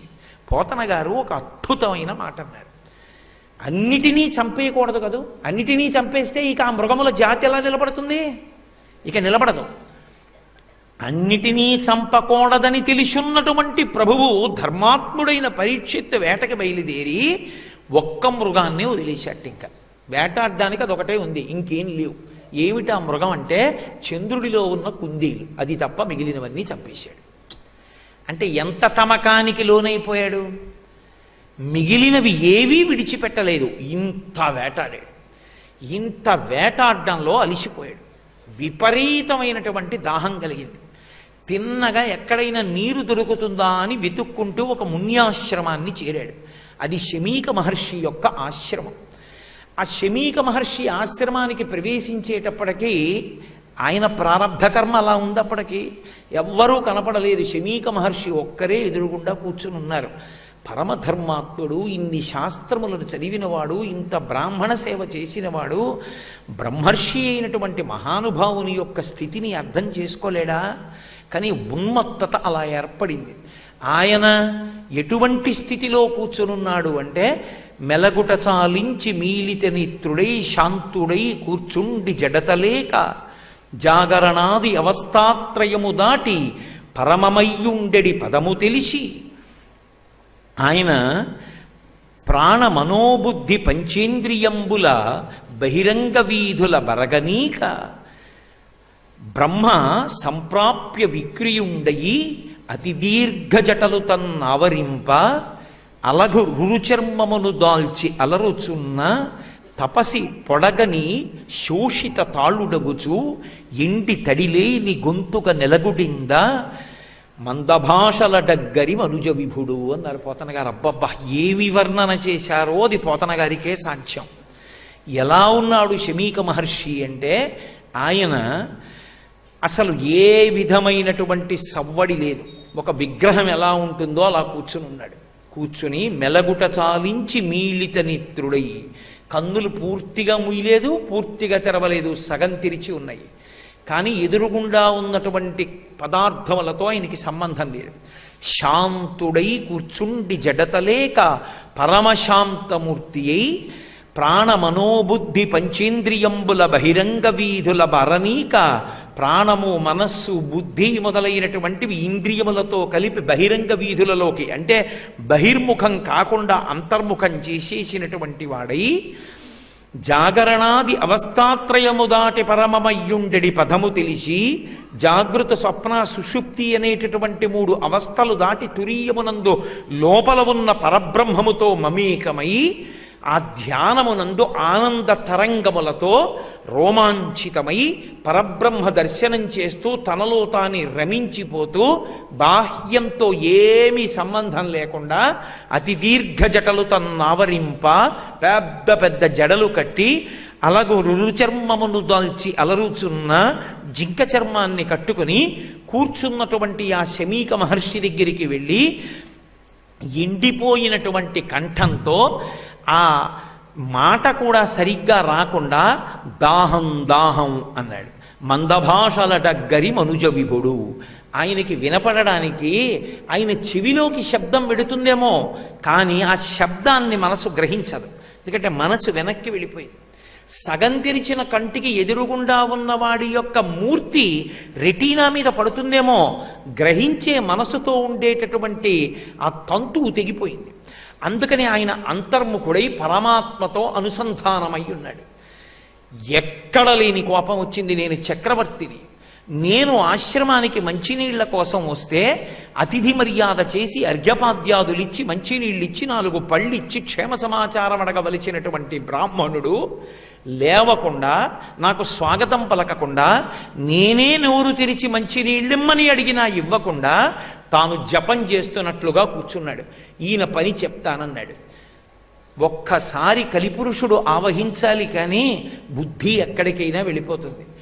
ఆ ధనస్సుకి చివర ఉండేటటువంటి మెలితిరిగిన ప్రాంతంతో అక్కడే పడి చనిపోయి ఉన్నటువంటి ఒక సర్పాన్ని పైకెత్తి తెచ్చి శమీక మహర్షి యొక్క మెడలో దండలా వేసి తన యొక్క రథం ఎక్కి వెళ్ళిపోయాడు. ఇది మునిబాలకులు కొంతమంది దూరం నుంచి చూస్తున్నారు. వాళ్ళు పరుగు పరుగున శమీక మహర్షి యొక్క కుమారుడైనటువంటి శృంగి దగ్గరికి వెళ్ళారు. శృంగి దగ్గర, ఆయన మహాతపస్వి.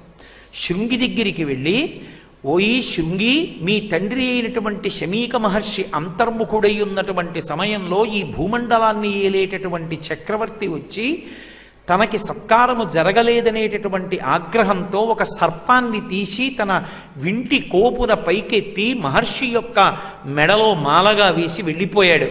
నువ్వు వెంటనే ఆ మహారాజు చేసినటువంటి తప్పిదమునకు తగినటువంటి ప్రతిచర్య చెయ్యవలసింది అన్నారు. అపారమైన కోపం వచ్చేసింది శృంగికి. వచ్చి వెంటనే శాపవాక్కు విడిచిపెట్టాడు. ఎవరు తెలియక్కర్లేదు. వాక్కు వజ్రమైపోయింది. ఎందుకని? ఆయన తపస్సు ఆయన వాక్కుని ఆశ్రయించి ఉన్నది.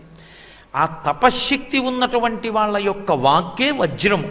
కాబట్టి ఆయన అన్నాడు, ఓడక వింటి కోపన మృతోరగమున్ కొని తెచ్చి మారు మాటాడకయున్న మజ్జనకు అంశదలంబున పెట్టి దుర్మద క్రీడ చెరించు రాజు హరకేశవు లడ్డిననైన చచ్చుపో ఏడవనాడు తక్షక పణీంద్ర విషానల హేతి సంహతిన్ అన్నాడు. వాడు ఎవడైనా కావచ్చు, వాడెవరో నాకు తెలియక్కర్లేదు. ఓడక వింటికోపున మృతోరగమున్ కొని తెచ్చి మారు మాటాడకయున్న మజ్జనకు అంశతలంబున పెట్టి దుర్మద క్రీడ చెరించు రాజు. మౌనంగా తనలో తాను అంతర్ముఖుడై పరబ్రహ్మముతో అనుసంధానము చెంది ఆనందమనుభవిస్తున్నటువంటి మా తండ్రి యొక్క స్థితిని అర్థం చేసుకోకుండా, మా తండ్రి వంటి మహాపురుషులు ఈ సామ్రాజ్యము యొక్క చిట్ట చివర ఏమీ కోరకుండా అరణ్యంలో కూర్చొని తపస్సు చేస్తున్నటువంటి కారణం చేత, ఆయన తపో వైభవం చేత రాజ్యము రక్షింపబడుతుంటే, యజమాని చేతి ఎంగిలి మెతుకులు తిన్న బలిభుక్కైనటువంటి కాకి యజమాని తల మీద తన్నినట్టు మా తండ్రి యొక్క తపశ్శక్తి వలన రాజ్యము నిలబడుతుంటే, మా తండ్రి మెడలోకే తీసుకొచ్చి మృత సర్పమును వేసి దుర్మద క్రీడ చెరించినటువంటి రాజు ఎవడున్నాడో వాడు శివకేశవులే వచ్చి అడ్డు నిలిచిన నేటికి 7వ నాడు మరణించుగాక. దేనిచేత? తక్షక విషానల హితి సంహతిన్, తక్షక ఫణీంద్ర విషానల హితి సంహతిన్. తక్షకుని యొక్క కాటు చేత, తక్షకుడు పాము, ఆయన యొక్క కాటు చేత మరణించుగాక అని శాపవాక్కు విడిచిపెట్టాడు. పరుగు పరుగున ఆశ్రమానికి వచ్చాడు. చూశాడు తండ్రి మెడలో ఉన్న మృత సర్పాన్ని. అది మృత సర్పం అనుకోలేదు. ఏమో ప్రాణంతో ఉందేమో, మా తండ్రిని చంపేస్తుంది, చిట్ట చివరి ప్రాణంతో ఉందేమో అని భయపడి ఎలుగెత్తి ఇచ్చాడు. అందరూ వచ్చి ఆ సర్పాన్ని తీసేశారు. ఈ అలజడికి శమీక మహర్షి కళ్ళు తెరిచాడు. ఏమైందిరా అన్నాడు. నాన్నగారు, ఒక చక్రవర్తి వచ్చి మీ మెడలో మృత సర్పాన్ని వేశాడు. ఆగ్రహించి శపించాను నాన్నగారు, 7 రోజుల లోపల మరణించాలని శాపం ఇచ్చాను. వెంటనే శమీక మహర్షి ఆశ్చర్యపోయాడు. ఎంత పనిచేశావురా! తనకి ఏదో జరిగిందని ప్రతీకారంతో ద్వేషంతో రగిలిపోయే తత్వంతో ఉండరు ఋషులు. వారెన్నడూ ధర్మాన్ని ఆలోచన చేస్తారు.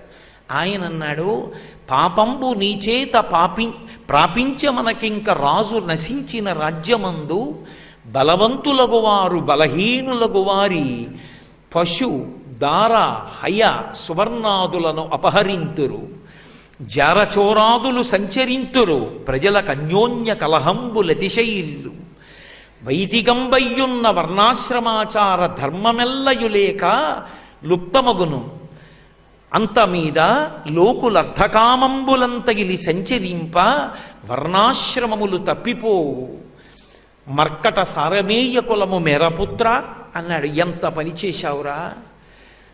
రాజు సాక్షాత్తుగా విష్ణుస్వరూపుడు, పరమధర్మాత్ముడు రా పరీక్షిత్తు. ఎందుకు చేశాడో తెలియదు ఇటువంటి పని. ఇటువంటి పని చేసినందుకు పరీక్షిత్తు మరణించాలని నువ్వు శపించేశావా? ఇప్పుడు పరీక్షిత్తు మరణిస్తే ఏమవుతుందో తెలుసా? ధర్మము కోసము పరితపించేటటువంటి ప్రభువు సింహాసనం మీద లేకపోతే రాజ్యం ఎటువంటి స్థితిని పొందుతుందో నీకు తెలుసా? అలా రాజ్యము తయారైతే నువ్వు శాపం ఇవ్వడం వల్ల ధర్మాత్ముడు పోయి రాజ్యము అవ్యవస్థ ఏర్పడింది కాబట్టి ఆ పాపం మనకి తగులుతుందిరా. పాపంబు మన చేత ప్రాపించ మనకింక రాజు నశించిన రాజ్యమందు బలవంతులగు వారు బలహీనులగు వారి పశు దార హయ సువర్ణాదులను అపహరింతురు. బలవంతుడైన వాడు బలహీనుడైనటువంటి వాడి పశువుల్ని, గుర్రాల్ని, బంగారాన్ని, ఐశ్వర్యాన్ని, వాడి భార్యని కూడా ఎత్తుకుపోతాడు రా. చిట్ట చివరికి జార చోరాదులు సంచరింతురు. నిర్భయంగా జారులు చోరులు లోకంలో తిరుగుతూ ఉంటారు. ఇలాంటి వాడు తిరగడమా అన్న భయమేం ఉండదు, నిర్భీతిగా తిరుగుతుంటారు. జార చోరాదులు సంచరింతురు. ఇది చాలదన్నట్టు వైదికంబయ్యున్న వర్ణాశ్రమాచార ధర్మమెల్లయు లేకపోవు. వైదికమైనటువంటి వేదము చేత చెప్పబడినటువంటి వర్ణాశ్రమ ధర్మం ఏదుందో ఆ ధర్మం అంతా లుప్తమైపోతుంది. ఇక ప్రజలకి పురుషార్థముల యందు ధర్మము, అర్థము, కామము, మోక్షము అన్న 4గింటిలో మొదటి ధర్మాన్ని, చివరి ధర్మాన్ని విడిచిపెట్టేస్తారు. ఇక ప్రజలకి మిగిలేవి 2, ఒకటి అర్థము, 2 కామము. ప్రజలందరూ ఎలా సంపాదించావన్న దాంతో సంబంధం లేదు, సంపాదించడం ఒకటే. ధార్మికంగా సంపాదించావా అధార్మికంగా సంపాదించావా ఎవరికి లెక్క ఉండదు. ఎంత తొందరగా ఇవాళ సాయంకాలానికి 1,00,000 రూపాయలు వచ్చేయాలి. చూట్టల్లా మనం తెల్లవారితే ఎంత తొందరగా సంపాదించాలన్నదే తప్ప ఎంత ధార్మికంగా సంపాదించామన్న దానితో సంబంధం ఉండదు. కామం అనుభవించావా అన్న దానితోనే తప్ప ధార్మికంగా కామం అనుభవించావా అన్న దానితో సంబంధం ఉండదు. ప్రజలు అర్ధకామములు రెండే పట్టుకుంటారు, ధర్మాన్ని వదిలేస్తారు. ఇలా వదిలేస్తే ఏమవుతుందో తెలుసా? మర్కట సారమేయ కులము మేరపుత్ర, కుక్కలకి కోతులకి పిల్లలు పుడతాయి. ఇంతకన్నా నేను సభలో చెప్పకూడదు. అవ్యవస్థ ఏర్పడుతుందిరా. ఈ పరిస్థితి ఏర్పడకుండా ఉండాలంటే ధర్మాన్ని నిలబెట్టగలిగినటువంటి ప్రభువు ఉండాలి.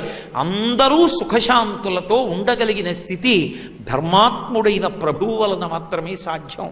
ఆయన సింహాసనం మీద ఉన్నప్పుడు లోకమునందు ధర్మము నిలబడుతుంది. అటువంటి ప్రభువు 7వ రోజు మరణించాలని శపించేశావే, తొందరపడి నా మెడలో ఒక మృతసర్పాన్ని వేశాడని ఇంతమందికి కలిగిన ఆపద నుంచి గట్టెక్కించగలవా? ఎంత తొందరపడ్డావు అని బాధపడి, అది మహాత్ముల యొక్క హృదయం అంటే అలా ఉంటుంది. తమ గురించి కాదు, సమాజం గురించి ఆలోచిస్తారు. ఇప్పుడు పరుగు పరుగున తన శిష్యులతో కబురు చేశాడు పరీక్షిత్తుకి. అయ్యా, నా కుమారుడు నిన్ను శపించాడు, నేటికి 7వ రోజు మరణిస్తావు, కాబట్టి జాగ్రత్త తీసుకోమన్నాడు. శిష్యులు వెళ్ళి చెప్పారు. పరీక్షిత్ ఆలోచించాడు. పరీక్షిత్తుకున్న తపశ్శక్తి ఏం తక్కువ కాదు. ఆయన తిరిగి శృంగిని శపించగలడు. కానీ అప్పటికి కలిపురుషుని యొక్క ఉద్ధతి విడిచిపెట్టేసింది. సాధించవలసింది సాధించేశాడుగా, పరీక్షిత్తును పడగొట్టేశాడు. అరే రే, ఎంత పని చేశాను! నిష్కారణంగా అంతర్ముఖుడై ఉన్నటువంటి ఒక ఋషి యొక్క మెడలో మృత సర్పాన్ని వేశాను. ఆయన ఎలా అతిథి సత్కారం చేస్తాడు అంతర్ముఖుడైన వాడు? ఆ పాటి తెలియకుండా పోయిందే, అహంకారంతో కళ్ళు మూసుకుపోయాయే. నాకు ఎంత తప్పు చేశాను! నేను కూడా శృంగిని శపించగలను, కానీ శృంగి ఏ తప్పు చేశాడని శపించాలి? నేను చేసిన తప్పుకి శృంగి ఇచ్చిన శాపాన్ని భరిస్తే నా పాపం అక్కడతో వదిలిపోతుంది తప్ప నేను తిరిగి శపించను. 7 రోజులలో నేను మరణిస్తానని శాపం ఇచ్చాడు. ఇంతకన్నా అదృష్టం ఎక్కడ ఉంటుంది? లోకంలో ఎప్పుడు చచ్చిపోతాడో తెలియక పాపం చేస్తున్నాడు. రామకృష్ణ పరమహంస అంటారు, ఒక పెద్ద నాగుపాం ఒక కప్పని పట్టుకుంది. అది పెద్ద బోదురు కప్ప. దాని నోటితో పట్టుకుంది. ఇంకా కొద్ది క్షణాల్లో చచ్చిపోతుంది. చచ్చిపోయే ముందు దాని ముందు నుంచి ఒక ఈగ ఎగురుతోంది. అది నాలుక చాపి ఈగని పట్టుకుంటోంది. ఈగ కాసేపట్లో చచ్చిపోయే కప్పకు కూడా ఈగ మీద ఆశే పట్టుకుందామని. అసలు మృత్యు అనేటటువంటిది వస్తుందన్నది తెలిస్తే ఎవడైనా ఉన్న 2 రోజులు ధర్మంగా ఉంటాడేమో.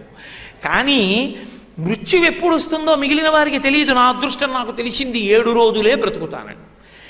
7 రోజులే బ్రతుకుతానని నాకు బ్రాహ్మణ కుమారుడు శాపం ఇచ్చాడు కనుక ఈ 7 రోజులలో నేను ఏది విన్న కారణం చేత ఇక మళ్ళీ తిరిగి పుట్టవలసిన అవసరం ఉండదో అటువంటి కథలు నాకు చెప్పగలిగిన వాడెవరు? ప్రాయోపవేశం చేస్తానని గంగా తీరానికి చేరుకున్నాడు. తూర్పు దిక్కుకి కొసలు ఉండేటట్టుగా దర్భలు వేసి ఉత్తరాభిముఖంగా కూర్చున్నాడు. గంగమ్మ వంక చూసి నమస్కారం చేశాడు. అమ్మా అని పిలిచిన నరు పొమ్మా అని ముక్తి కడకు బుత్తువట. లిమ్మా నీ రూపముతో రమ్మా నాకెదురంగ గంగ రమ్యతరంగా అని పిలిచాడు. ఎంత గొప్ప పద్యరచన చేశారో పోతన గారు. ఆ గంగమ్మని చూసి పిలిచాడు. అమ్మా అని పిలిచిన నరు. గోదావరమ్మ పెన్నమ్మ అనం, గంగమ్మ అంటాం. గంగమ్మ అనే పేరు పెట్టుకుంటాం. అంటే నేను నదులను కించపరిచానని కాదు, గంగ వైభవాన్ని చెప్తున్నాను. గంగమ్మ అందరి యొక్క పాపాలని తీసేస్తుంది. భవాంగపతితంతోయం పవిత్రమితి పస్పృశు అంటారు వాల్మీకి మహర్షి రామాయణంలో. పరమశివుని యొక్క శరీరాన్ని తాకి కింద పడింది. రంగతుంగ తరంగ సంఘములతో రంజిల్లు ఘోషంబుతో బంగారంబగు పొంగుతో నురగతో పువ్వాట తుంపర్లతో భంగుల్ సల్పుచు జంఘలించుత నభోభాగము నుండి దారన్ గంగమ్మను దల్చితే చిరమునన్ రంజిల్లుతుని శంకరా అంటారు. ఆ గంగ పైనుంచి కింద పడినప్పుడు పరమశివుని యొక్క శరీరాన్ని తాకింది కాబట్టి గంగకి లోకుల పాపములు ప్రక్షాళన చేయగలిగిన శక్తి కలిగింది. అటువంటి గంగవంక చూసి పిలుస్తున్నాడు. అమ్మా అని పిలిస్తే చాలు గంగని. నిజమే, కాశీఖండంలో చెప్తారు, స్నానం చేయక్కర్లా, వెళ్ళి నమస్కారం చేస్తే చాలు. గంగా గంగా గంగా అని తలుచుకుంటే చాలు. అమ్మా అని పిలిస్తే చాలట గంగమ్మని. పొమ్మా అని మోక్షానికి పంపించేస్తుందట. అమ్మా అని పిలిచిన నరు పొమ్మా అని ముక్తి కడకు బుత్తువట. లిమ్మా నీ రూపముతో తెల్లటి బట్టలు కట్టుకుని మొసలి మీద కూర్చునమ్మా ఒకసారి పైకిలే. రమ్మా నాకెదురంగ గంగ రమ్యతరంగా, రమ్యమైన తరంగములున్నవో గంగా లేచి నాకు కనపడమ్మా అని ప్రార్థన చేసి ఆ తీరమునందు ప్రయోపవేశం చేశాడు. విశ్వామిత్రుడు వచ్చాడు, వశిష్ఠుడు వచ్చాడు, ఎందరో ఋషులందరూ వచ్చారు, చుట్టూ చేరారు, కూర్చున్నారు. ఈ 7 రోజుల్లో ఏం చేద్దాం అనుకుంటున్నావయా పరీక్షిత్ అని అడిగారు. ఆయన అన్నాడు, ఉరగాధీశ విషానలంబునకు మే నొప్పింతు ఈశ్వర సంకల్పము నేడు మానదు. భవిష్యజ్జన్మ జన్మంబులన్ హరి చింతారతియున్ హరి ప్రణుతి హరి భాషాకర్ణ నాసక్తియున్ హరి పాదాంబుజ సేవయున్ కలుగు మీరర్థిన్ ప్రసాదింపరే.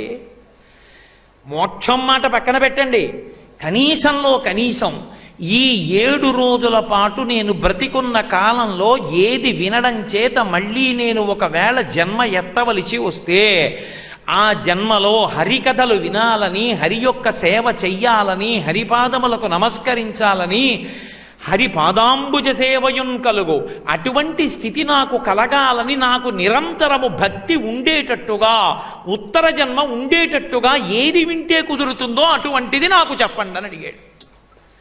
ఎవరు చెప్తారు? ఏది చెప్పాలి ఈ 7 రోజుల్లో?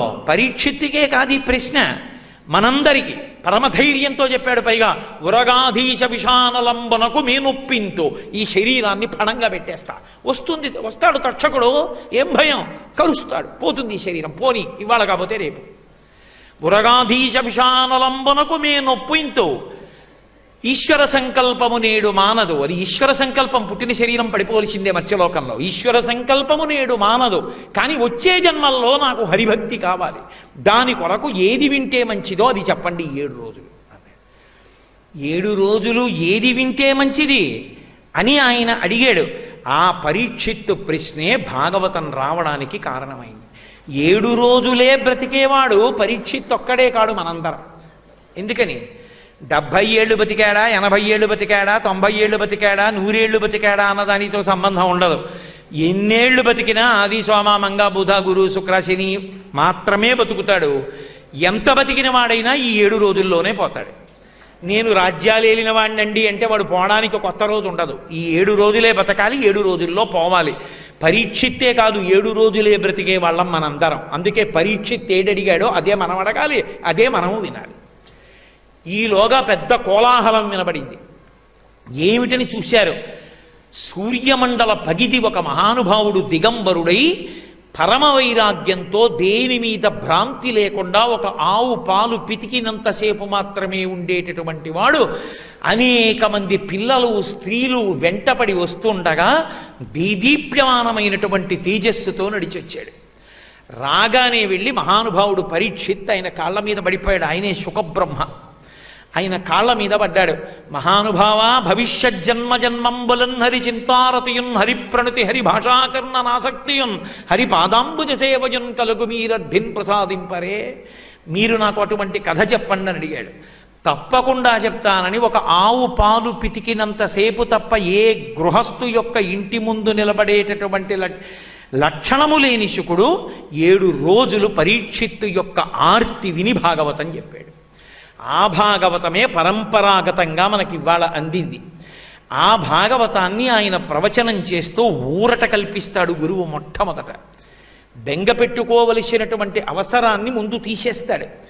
అందుకే అన్నాడు, 7 రోజులు బ్రతుకుతానంటున్నావు కదా, బెంగెందుకయా అన్నాడు. అదేమిటండి, 7 రోజుల తర్వాత చచ్చిపోతానన్నది బెంగ కాదా? నువ్వెందుకు బెంగెట్టుకుంటావు? పూర్వం ఖట్వాంగుడని ఒక రాజున్నాడు. ఆయన ఈ భూలోకంలో ఉండేటటువంటి రాజ్యాన్ని పరిపాలన చేశాడు. దేవలోకంలో ఉన్న దేవతలు రాక్షసులతో యుద్ధం చేయడానికి శక్తి చాలక ఖట్వాంగుడిని తీసుకెడితే బాగుంటుందని తీసుకెళ్లారు. ఖట్వాంగుడు ఆ రాక్షసులతో యుద్ధం చేయడంలో చాలా కాలం నడిచిపోయింది. ఆఖరికి రాక్షసుల్ని మట్టు పెట్టాడు.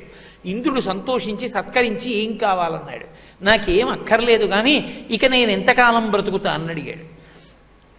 ఇలా మనుష్యులకు ఎంతకాలం బ్రతుకుతారో చెప్పరు, కానీ నీకు చెప్తాను నువ్వు చేసిన ఉపకారానికి.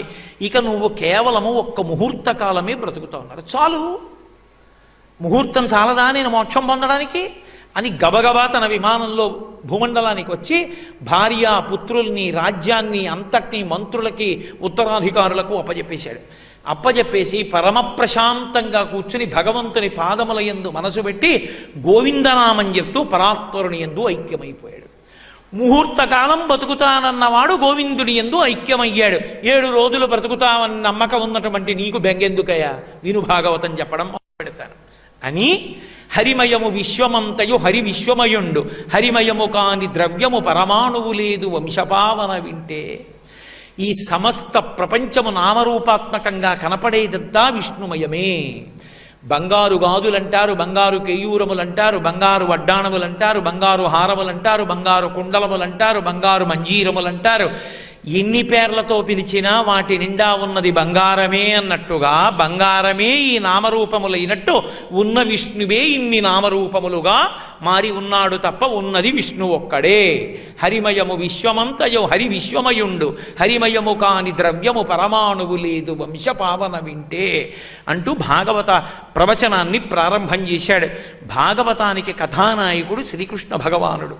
ఆయన యొక్క అవతారముల యొక్క విశేషాల్ని అనేక మంది భక్తుల యొక్క చరిత్రని మహానుభావుడైనటువంటి శుకబ్రహ్మ పరీక్షిత్తుగా వివరించాడు. భాగవతం వినడం అంటే ఎవరైనా కోరుకునేది ఏది అంటే కృష్ణ భగవానుని యొక్క కథ వినాలి అని కోరుకుంటారు. 42 రోజులో 3 నెలల్లో భాగవతం చెప్తే మిగిలిన విషయాలు వినాలనుకుంటారు. 5 రోజులే చెప్తున్నప్పుడు కనీసం అయ్యా మీకు ఏం విందామని ముఖ్యంగా అనిపిస్తోందని అడగాలి కదా చెప్పేవాడు.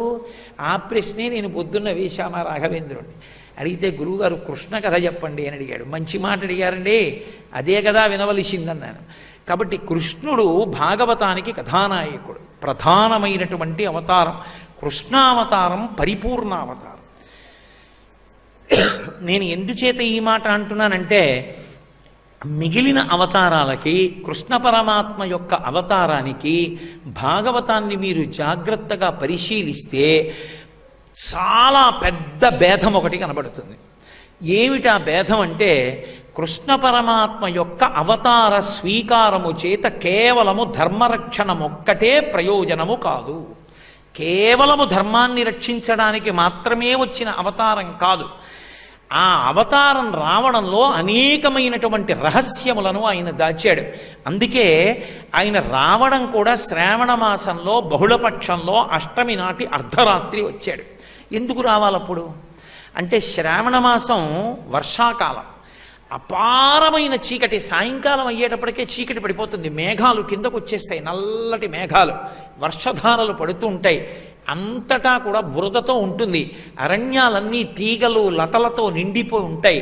అటువంటి కటిక చీకట్లో అందున బహుళపక్షం శ్రావణమాసం అంటే మరీ చీకటిగా ఉంటుంది. మరీ చీకటిగా ఉన్నప్పుడు అమావాస్య దగ్గరికి వచ్చేస్తోంది అష్టమి తిథి అంటే. అష్టమి తిథి దగ్గరికి వచ్చేస్తుండగా ఏం అమావాస్య ఎంచుకోవచ్చు కదండి, బాగా చీకటిగా ఉంటుందంటారేమో.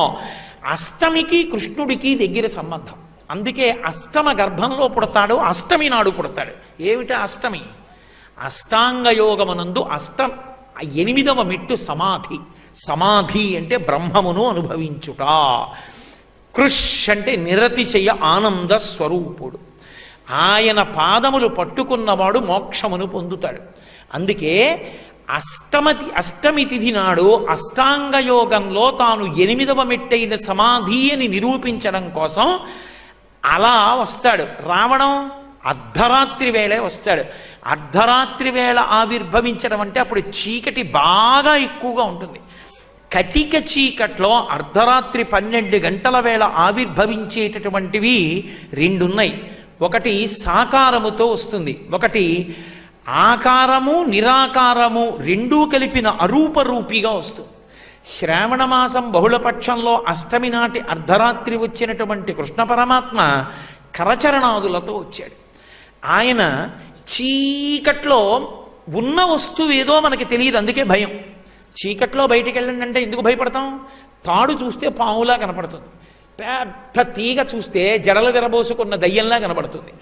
చీకట్లో ఏది ఏ వస్తువో తెలియదు కాబట్టి భయం. ఉన్న వస్తువు ఉన్నట్టు తెలియాలంటే చీకట్లో నేను ఏ ఉద్యోగం చేస్తున్నానో, నాకు ఏ పాలసీ ఉందో, నాకు ఎంత చెక్ బుక్ ఉందో, లేకపోతే నేను ఏం చదువుకున్నానో, నాకు ఎన్ని పట్టుపంచలు ఉన్నాయో తీసుకొచ్చి అక్కడ పెడితే చీకటి పోతుందా? దీపం ఒక్కటి ఉంటే చీకటి పోతుంది. చీకటి పోతే ధైర్యం వచ్చేస్తుంది. జ్ఞానము కలిగితే నేను ఆత్మ అన్నది ఎరుకలోకి వస్తే ఇక చావన్న మాటకు భయపడవలసిన అవసరం ఉండదు. శరీరము ఎప్పుడైనా పడిపోతుంది, ఆత్మకి చావు లేదు. నేను ఆత్మ ఇది ఎరుకలోకి వస్తున్న వాడికి ఇక భయపడవలసిన అవసరం లేదు. అటువంటి జ్ఞానం ఇవ్వాలంటే కటిక చీకటి అజ్ఞానం. కటిక చీకటి అయిన అజ్ఞానము బాగా ఉండేది ఎప్పుడంటే శ్రావణ మాస బహుళపక్ష అష్టమి నాటి అర్ధరాత్రి. అందుకని అప్పుడు వచ్చాడు ఆయన. రావడం కూడా రామావతారంలో వచ్చినప్పుడు ఏదో అలా చతుర్భుజుడై శంఖచక్ర గదా పద్మములను పట్టుకుని రాలేదు. తతశ్చ ద్వాదశే మాసే చైత్రే నామమికేతి దేవు నక్షత్రేది దైవచ్చే స్వచ్ఛ సంస్థేషు పంచషు గ్రహేషు కర్కటే లగ్నే వక్పతాం విందునా సహా ప్రోద్యమానే జగన్నాథం సర్వలోక నమస్కృతం అంటారు మహర్షి. ఆయన సామాన్యమైనటువంటి మనుష్య బాలుడిగా ఆవిర్భవించాడు రామచంద్రమూర్తి. కానీ కృష్ణ భగవానుడు అలా కాదు. అసలు పుట్టడమే ఒక లీల. పుట్టడం దగ్గర నుంచి ఆయన లీలల ప్రదర్శనం ప్రారంభమైపోతుంది. ఆయన పుడుతూనే జలధర దేహు నాజాను చతుర్బాహు సరసీరు హక్షు విశాలవక్షు జారుగదా శంఖ చక్ర పద్మ విలాసు కంఠ కౌస్తుభమణి కాంతిభాను కమనీయ కటిసూత్ర కంకణ కేయూర శ్రీవత్సలంచనంచిత విహారు మరుకుండల ప్రభాయుత కుంతలలాటు వైఢూర్య మడిగణ వరకిరీటు బాలు పూర్ణేందు రుచిజాలు భక్త లోకపాలు సుగుణాల వాలు కృపావిశాలు చూచి తిలకించి పులకించి చోద్యమంది ఉబ్బి చెలరేగి వసుదేవుడు ఉత్సహించే అన్నారు పోతన గారు. పుట్టినప్పుడే నీలమేఘ సంకాశమైనటువంటి దేహంతో చతుర్భుజుడై శంఖచక్ర గదా పద్మములను పట్టుకున్నటువంటి వాడై ఆవిర్భవించాడు. లోకంలో ఎక్కడైనా పిల్లవాడు పుట్టినప్పుడు తల్లిదండ్రులు సంతోషిస్తారు తప్ప కడుపున పుట్టినటువంటి పిల్లవాడిని తల్లిదండ్రులు స్తోత్రం చేయరు. కానీ దేవకీ వసుదేవులు ఇద్దరూ ఆ పుట్టినటువంటి పిల్లవాణ్ణి చూసి శ్రీ మహావిష్ణువు యొక్క దర్శనాన్ని పొంది నమస్కరించి స్తోత్రం చేశారు. అర్ధరాత్రి వేళ రావడానికి ఎందుకు అంటే కృష్ణం వందే జగద్గురుం, నేను జగద్గురువుని, లోకాన్ని ఉద్ధరించడానికి కావలసినటువంటి ప్రస్థానత్రయంలో ఒకటైనటువంటి భగవద్గీతని లోకానికి అందిస్తానని చెప్పడానికి జగద్గురువై అష్టమి నాటి అర్ధరాత్రి ఆవిర్భవించాడు. అక్కడి నుంచి మళ్ళీ 6 నెలలు లెక్క పెడితే శ్రావణం తర్వాత భాద్రపదము, ఆశ్వీజము, కార్తీకము, మార్గశిరము, పుష్యము, మాఘము. మాఘమాసంలోకి వచ్చేటప్పటికి మళ్ళీ మహాశివరాత్రి. మహాశివరాత్రి అర్ధరాత్రి మళ్ళీ లింగోద్భవం జరుగుతుంది. ఆపాతాళ నభస్థలంత భువన బ్రహ్మాండమా విస్ఫురత్ జ్యోతిస్పాటిక లింగమౌళి బిలసత్పూర్ణేందువంతామృతై అస్తోకప్లుతమేకమీశమని సంరుద్రానువాకాంజపం ధ్యాయే దీప్సిత సిద్ధయే ధ్రువపదం విప్రోభిషించేచ్చివం బ్రహ్మాండ వ్యాప్త దేహాభజిత హిమరుచాభాసమానా భుజంగై కంఠే కాళాః కపర్దాః కలిత శశికలశ్చండ కోదండహస్తాః త్రిక్షా రుద్రాక్షమాలాసులలిత వపుషః సంభవా మూర్తిభేదాః రుద్రాశ్రీ రుద్రసూక్త ప్రకటిత విభవానః ప్రయచ్చస్తు సౌఖ్యం అని జ్యోతిర్లింగమై అర్ధరాత్రి వేళ మళ్ళీ అజ్ఞానాన్ని పోగొట్టడానికి పాతాళం నుంచి ఆ పై వరకు బ్రహ్మ విష్ణువులకు కూడా తెలియనంత పైకి జ్యోతిస్తంభమై వెలుస్తాడు. మళ్ళీ చీకటి పోగొట్టడానికి అరూపరూపి అయి శివలింగం వస్తుంది. రెండు అజ్ఞానమును పోగొట్టడానికి వచ్చినటువంటివే శ్రీ శివాయ గురవే నమః. అందుకే కృష్ణం వందే జగద్గురుం. రెండు గురుస్వరూపాలై వచ్చాయి.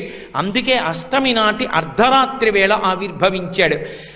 ఆయన ఆవిర్భవిస్తూనే ఇద్దరి యొక్క ప్రబలమైనటువంటి కోర్కెలు తీర్చాలి, అందుకు ఆవిర్భవించాడు. ఒకటి ఇక్కడ దేవకీ వసుదేవుల కోర్కె తీరాలి, వేరొక చోట నందయశోదల కోర్కె తీరాలి. ఎందుకు తీరాలి అంటే తాను శ్రీ మహావిష్ణువుగా వారి మధ్య నిలబడినప్పుడు కటిక చీకట్లో అందరూ విష్ణుమాయ చేత నిద్రపోతూ ఉండగా దేవకీ వసుదేవుల్ని పిలిచి ఒక మాట చెప్పాడు. ఒకానొక సమయంలో ఈమె పేరు పృష్ణి, ఆయన పేరు సుతపుడు. దేవకీ వసుదేవులతో చెప్తున్నాడు, ఈ వసుదేవుడు ఒకప్పుడు సుతపుడు, ఈ దేవకీదేవి పృష్ణి, వీళ్ళిద్దరూ కలిసి 12,000 దివ్య సంవత్సరములు ఎండుటాకులు కూడా తినడం మాని నా కోసం తపస్సు చేశారు. అంత గొప్ప తపస్సు చేస్తే నేను ప్రత్యక్షమయ్యాను. అప్పుడు వాళ్ళు ఏమి కోరాలి? దుర్లభమైనటువంటి మోక్షాన్ని కోరాలి. కానీ వాళ్ళు విష్ణుమాయకి వశులయ్యారు. అంటే ఆయనే అలా కోరేటట్టు చేశాడు. ఏమి కోరేటట్టు చేశాడు? ఇంత తపస్సు చేసిన వాళ్ళు ఎదురుగుండా శ్రీ మహావిష్ణువు కనపడితే మోక్షం అడగకుండా నీలాంటి కొడుకు కావాలన్నారు. నాలాంటి కొడుకు నేను తప్ప వేరొకడు లేడు, కాబట్టి నేనే మీకు కొడుకుగా వస్తానన్నాను. ఆ సమయంలో వాళ్ళిద్దరూ సుతపుడు పృష్ణి అన్న పేరుతో ఉన్నారు కనుక పృష్ణి గర్భుడు అన్న పేరుతో అవతార స్వీకారం చేశాను. తర్వాత దేవకీ వసుదేవులు అదితి కశ్యపులయ్యారు, అప్పుడు వామనమూర్తినై వచ్చాను. ఇప్పుడు దేవకీ వసుదేవులయ్యారు, శ్రీకృష్ణ పరమాత్మనై వచ్చాను. 3 సమయాలలోనూ కూడా 3 అవతారములలో నేనే అవతార స్వీకారం చేసి వాళ్ళ కడుపున పుట్టాను. ఇక నేను వీళ్ళ కడుపున పుట్టవలసిన అవసరం ఉండదు, ఎందుకంటే ఈ జన్మ వారికి చివరి జన్మ. నేను కొడుకునన్న భావన చేత నన్ను నిరంతరము స్మరించిన కారణము చేత మోక్షానికి వెళ్ళిపోతారు. కొడుకు అన్న భావనతో స్మరించినా, ఏ భావనతో స్మరించినా ఫలితం అదే. కృష్ణతత్వం అనంతం. ఏ భావనతో కృష్ణుణ్ణి స్మరించండి, కృష్ణ స్మరణము చేత వచ్చేదేది అంటే మోక్షం. అందుకే ఆ కృష్ణ స్పర్శ మన మనసు మీద బాగా పడడానికే అన్ని లీలలు చేశాడు. ఎవరికీ అందనంత చేశాడు. ఏకకాలమునందు దేవకీ వసుదేవుల యొక్క వరాన్ని తీర్చాడు. అటు ధరాద్రోణులు ఉన్నారు. ధరాద్రోణులు, ద్రోణుడు అష్టవసువులలో ఒకడు, ఆయన భార్య ధరాదేవి. వీళ్ళిద్దరూ చతుర్ముఖ బ్రహ్మగారి దగ్గరికి వెళ్ళారు కృష్ణావతారం వచ్చే సమయంలో. వెడితే బ్రహ్మగారు అన్నారు, అందరినీ కృష్ణావతారంలో కృష్ణుడికి సహాయం చేయడానికి భూమి మీదకి వెళ్ళమన్నాను, మీరు కూడా వెళ్ళండి అన్నాడు. అంటే వాళ్ళు అన్నారు, మేము వెడతాం, కానీ మాకు వరం ఇస్తే వెడతాం అన్నారు. ఏం వరం కావాలన్నాడు. నాకేం వరం కావాలి అంటే భూమి మీదకి కృష్ణుడి యొక్క అవతారం వచ్చినప్పుడు ఆ కృష్ణుడికి సేవలు చేసుకునేటటువంటి అదృష్టము మాకు కల్పించు, అలా కల్పిస్తే మేము వెడతామన్నారు. తప్పకుండా మీకు అటువంటి అవకాశం కల్పిస్తాను, మీరు కృష్ణుడికి ఎన్నో సేవలు చేస్తారు, వెళ్ళండి అన్నాడు. అందుకే శుకబ్రహ్మని పరీక్షిత్తు గుండెలు బాదుకుని అడిగాడు, జగదీశ్వరునకు చన్నిచ్చు తల్లిగా ఏమి నోము నోచయి యశోద, పుత్రుడంచు అతని పోషించు తండ్రిగా నందుడేమి చేసే నందితాత్మ. లోకాలనన్నింటినీ పోషించగలిగిన కృష్ణుడికి తల్లినని ఆమె స్తన్యం ఇవ్వడమా? లోకాలకి తండ్రి అయినటువంటి శ్రీ మహావిష్ణువుకి తాను అన్నం పెడుతున్నానని నందుడేమో నడిచి రావడమా? ఏ పుణ్యం చేశారయ్యా వీళ్ళిద్దరూ అన్నాడు. అంటే అప్పుడు చెప్పాడు శుకుడు, వీళ్ళు ధరాద్రోణులు, వీళ్ళు బ్రహ్మగారిని వరం అడిగితే మీరు ఆయన్ని సేవించే అవకాశం ఇస్తానని బ్రహ్మగారు వరం ఇచ్చాడు. కృష్ణ పరమాత్మ సేవ చేసుకునే అవకాశం కల్పించడం కోసం పుడుతూనే దేవకీ వసుదేవులకు కుమారుడై, వేరొక పక్కన తాను పెరుగుతున్నప్పుడు తనకి సేవ చేయడానికి, పెద్దవాడైపోయిన తర్వాత సేవ ఎవరు చేస్తారు? రుక్మిణీదేవి చేయాలి, అష్టమహిషులు చేయాలి, తల్లిదండ్రులు ఎందుకు చేస్తారు? కాబట్టి చిన్నతనంలో సేవలు అందుకోవలసింది తల్లిదండ్రుల దగ్గర. ఆ సేవలు అందుకుంటాడు కృష్ణుడని బ్రహ్మగారు వరం ఇచ్చాడు. బ్రహ్మగారి మాట నిలబెట్టడానికి నందవ్రజానికి వెళ్ళిపోవాలి తాను. అందుకని వెంటనే శిశు రూపాన్ని పొందాడు, ఇంత విష్ణు స్వరూపాన్ని ఉపసంహారం చేశాడు. ఆయన ఇలా ఎత్తుకున్నాడంతే వసుదేవుడు. తెలుగు భాగవతం ప్రకారం అయితే ఎత్తుకుని గుండెల మీద పెట్టుకోగానే ఏం చెయ్యాలో తెలిసిపోయింది. ఎందుకు తెలిసిపోతుంది? పరిపూర్ణావతారం గనక కృష్ణావతారం. అవతారమునకు పరమేశ్వరుని యందు 3 లక్షణాలు ఉంటాయి. ఆయనకి ఆణవమలము, కార్మికమలము, మాయికమలము అని 3 మలములు ఉండవు. ఆణవమలము అంటే మనందరి శరీరాలు పంచభూతాలతో తయారవుతాయి, అన్నిటిలోనూ పృథివాపస్ తేజోవాయురాకాశములు ఉంటాయి. కానీ భగవంతుని యొక్క శరీరము అలా నిర్మాణము కాదు, అది దివ్యమైనటువంటి శరీరం ఆ శరీరం. కాబట్టి ఆణవమలం ఉండదు, కార్మికమలం ఉండదు. చేసిన కర్మల యొక్క ఫలితాలు అనుభవించడానికి మనం పుడతాం, చేసిన కర్మల ఫలితం అనుభవించడానికి వచ్చినవాడు కాడు, మన కర్మలు దిద్దడానికి వచ్చినవాడు. కాబట్టి కార్మికమలం ఉండదు, మాయికమలం ఉండదు. మనం అందరము మాయ చేత ఆవహింపబడి ఉంటాం, కానీ ఆయన అలా మాయ చేత ఆవహింపబడడు, మాయాతీతుడై ఉంటాడు. మాయ ఆయనకి వశవర్తి అయి ఉంటుంది. అందుకని అటువంటి భగవత్ స్వరూపాన్ని ఇలా పట్టుకునేటప్పటికీ కృష్ణుడు చెప్పక్కర్లేదు, ఏం చెయ్యాలో అర్థమైపోయింది. వెంటనే కృష్ణుణ్ణి పట్టుకున్నాడు, బయలుదేరాడు. కాళ్ళకి చేతులకి వేసిన సంకెళ్ళు ఊడిపోయాయి, తలుపులకు వేసిన గొలుసులు ఊడిపోయాయి, మేకులు ఊడిపోయాయి. బయటికి వెళ్ళిపోతున్నాడు. వెంటనే ఆదిశేషుడు వచ్చాడు, పడగలు పట్టాడు, ఎక్కడ తలుపులు అక్కడ మూశాడు. కృష్ణుడి మీద ఏ వర్షం పడకుండా వెంట వస్తున్నాడు. యమునా నది ఒడ్డుకి వెళ్ళారు. ఆ శౌరికి తెరవసగను ప్రకాశోద్దత తుంగ భంగ కలిత ధరాసాకాశయగు యమున మును సీతేశునకు పయోధి త్రోవ ఇచ్చిన భంగిన్. ఒకప్పుడు రామచంద్రమూర్తికి సముద్రం ఎలా దారిచ్చేసిందో అలా కృష్ణ పరమాత్మని ఎత్తుకుని వచ్చినటువంటి వసుదేవుడికి యమునా నది దారిచ్చింది. యమున దారివ్వడం అన్న మాటకు అర్థమేమిటి? యమున సూర్యుని యొక్క కూతురు, యముడు సూర్యుని యొక్క కొడుకు. కాలము ముందుకు వెళ్ళిపోతుంది, యమున ముందుకు ప్రవహిస్తుంది. ముందుకు వెళ్ళిపోతున్న కాలంలో ఏ జీవుడు ఎక్కడ పడిపోవాలో అక్కడ యముడు పడగొట్టేస్తాడు. ముందుకు వెళ్ళిపోతున్నటువంటి కాలము దారి ఇచ్చి ఇక పుట్టవలసిన అవసరం లేని స్థితి ఎవరికి కల్పిస్తుందంటే కృష్ణుణ్ణి గుండెల్లో పెట్టుకున్న వాళ్ళకి, కృష్ణుణ్ణి తల మీద పెట్టుకున్న వాడికి. అందుకు యమున దారి ఇచ్చింది. ఇప్పుడు యమున దారి ఇచ్చింది, ఆవలి ఒడ్డుకి వెళ్ళాడు. అవతల నందవ్రజం ఉంది, ఇక్కడ కంసుడు ఉన్నాడు. కంసుడు ఉంటే కృష్ణుడు ఉండడు, కృష్ణుడు వస్తే కంసుడు ఉండడు. కామమున్న చోట కృష్ణుడు ఉండడు, కృష్ణుడు ఉన్న చోట కామం ఉండదు. రాముడు ఉన్న చోట కాముడు ఉండడు అన్నట్టు. రెండు ఒకటే కదు తత్వం. అందుకని తిన్నగా తీసుకెళ్ళాడు. అవతల నందవ్రజంలో నందుని యొక్క భార్య యశోదాదేవికి యోగమాయ ప్రభవించింది. ఎవరు యోగమాయ? ఇది భాగవతంలో పెద్ద రహస్యం. దీన్ని అద్భుతమైన రీతిలో కృష్ణావతారంలో సమన్వయం చేశారు. కృష్ణావతారంలో యోగమాయ అంటే ఎవరో కాదు, నారాయణ నారాయణి. లోకంలో దంపతుల పేర్లుగా ఉంటాయి, పార్వతీ పరమేశ్వరుల యొక్క పేర్లు కూడా విడివిడి ఉండవు. శివ శివాని, భవ భవాని, రుద్ర రుద్రాణి. వాళ్ళ ఏదో హంస హంసిని, నారాయణ నారాయణి, ముందువన్నీ పార్వతీ పరమేశ్వరుల పేర్లు. నారాయణ నారాయణి దంపతులు కారు, అన్నా చెల్లెళ్ళు. విష్ణువే యోగమాయగా ఉంటాడు. అయ్యవారే అమ్మవారి రూపాన్ని పొందుతాడు. అందుకే ఇద్దరూ అలంకార ప్రియులు, ఇద్దరూ అవతారాలు స్వీకరిస్తారు, ఇద్దరూ రాక్షస సంహారం చేస్తారు, ఇద్దరూ భక్త సంరక్షణం చేస్తారు. అందుకే విష్ణు మాయ, యోగమాయ. ఆ తల్లి స్త్రీ రూపంలో అక్కడ ప్రభవించింది. ప్రభవించితే ఇది తత్వంలో పట్టుకోవలసినటువంటి పెద్ద విశేషం. ఆ యోగమాయా స్వరూపమే పార్వతీ స్వరూపం అవుతుంది. అంటే విష్ణువు యొక్క స్త్రీ స్వరూపమే పార్వతీ స్వరూపం. ఇంతమంది ఉంటే పెద్ద అల్లరి కదండి. విష్ణువు పార్వతీ స్వరూపాన్ని పొంది పరమశివుని యొక్క సగభాగంలోకి వెళ్ళిపోతాడు. పిల్లలు ఆడవాళ్ళకు పుడతారా, మగవాళ్ళకు పుడతారా? అందుకే విష్ణువు నాభికమలంలోంచి బ్రహ్మగారు పుడతారు. విష్ణువుకి పార్వతికి అభేదం కనుక. కాబట్టి అర్ధనారీశ్వర స్వరూపం అవుతుంది. అప్పుడు అన్నీ కలిపి పర్యవసించి చిట్ట చివరికి ఒక్క శివతత్వంగా నిలబడిపోతుంది.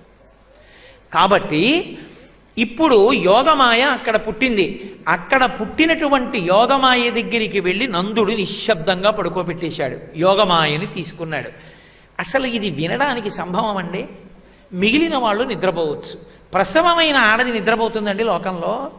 ఆవిడ నిద్రపోయింది. నిద్రపోయిందంటే ఆ విష్ణు మాయ అంత గట్టిగా పట్టుకుంది. ఆమె ప్రసవించింది, కూతురు పుట్టిందన్న విషయం తెలియదు యోగమాయకి. నందుడు తీసుకొచ్చాడు, కృష్ణుడిని పడుకోబెట్టాడు. ఎందుకని? కృష్ణుడి యొక్క అవతార ప్రయోజనం పూర్తవ్వాలి. ఇద్దరినీ ఏకకాలంలో కాపాడాలి, దేవకీ వసుదేవుల్ని నంద యశోదల్ని.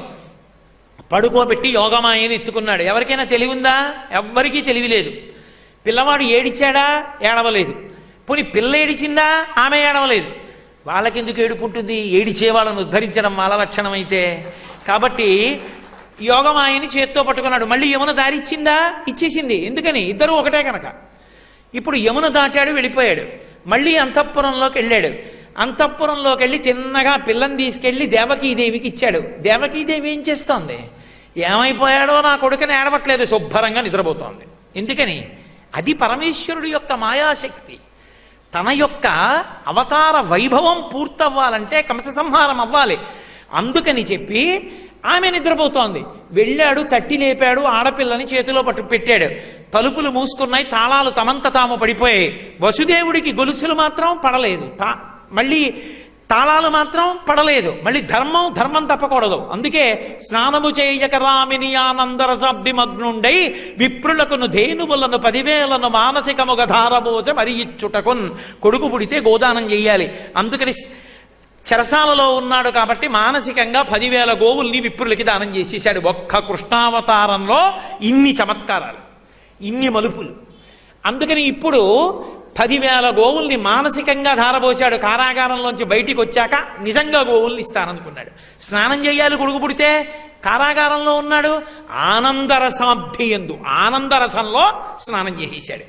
ఎందుకని విష్ణువు కొడుకుగా పుట్టాడు, ఇంకంతకన్నా ఏం కావాలి. ఇప్పుడు వెళ్ళాడు. పదముల సంఖ్యల నిడుకొని మదితలచుచూరసుతుడు ముందరవోలెన్ గుదురుకొన రీతి దేహము కదిలించుచు నూరకుండె గురువరతమునన్. తనకి తానే సంఖ్యలు వేసుకున్నాడు. యోగి ఒక్కసారి భగవత్తత్వాన్ని తెలుసుకున్న తర్వాత అందరిలాగే ఉంటాడు. సాలగ్రామం రాళ్ల మధ్యలోనే ఉన్నట్టు భగవత్తత్వాన్ని అనుభవించేవాడు ఏమీ తెలియని వాళ్ళే అందరిలోనే ఉంటాడు. కానీ ఆయన ఎప్పుడు యోగరతో వా భోగరతో వా సంగరతో వా సంగవిహీన యస్యద్బ్రహ్మణి రమతే చిత్తం నందతి నందతి నందత్యేవ. ఆయన పరవశిస్తూనే ఉంటాడు తనలో తాను. కాబట్టి ఇప్పుడు వసుదేవుడు సంకెళ్ళు తనకి తాను వేసుకున్నాడు.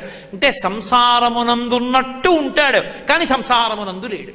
పడవ సముద్రంలో ఉన్నట్టు ఉంటుంది, కానీ సముద్రం మీద తేలుతూ ఉంటుంది. అలా ఉంటుంది ఆ తత్వం. ఇప్పుడు పాపం ఆ దేవకీదేవి లేచింది. పెద్ద ఆ పిల్ల ఏడిచింది. అయ్యో కూతురు పుట్టిందండి. ఇంతకుముందు కొడుకు పుట్టాడు. శ్రీ మహావిష్ణువు ప్రార్థన చేసింది, స్తోత్రం చేసింది, అన్నీ మరిచిపోయింది. మరిచిపోయి ఆడపిల్ల తన పిల్లేని తాను రక్షించుకోవాలని మీదుమిక్కిలి ప్రయత్నాన్ని మొదలుపెట్టింది. ఏమన్నా అంత మాయ ఉంటుందా అని అనుకోకండి. మీరు క్షమించగలనంటే ఒక్క మాట చెప్తా. తాతగారు పోయారు, తండ్రి గారు పోయారు, పక్కింటివాడు పోయాడు, ఎదురింట్లో పోయారు, వెనకింట్లో పోయారు, పక్కింట్లో పోయారు. నేను మాత్రం శాశ్వతం అన్నట్టు ప్రతి వాళ్ళం బతికేయట్లా విష్ణుమాయతో. మన ఎందే మాయ అన్వయం అయితే వాళ్ళ ఎందు అన్వయం అయితే ఏమి ఆశ్చర్యపోవలసినటువంటి విశేషం. ఇప్పుడు ఆ పిల్లని పట్టుకుని పాపం ఏడుస్తోంది.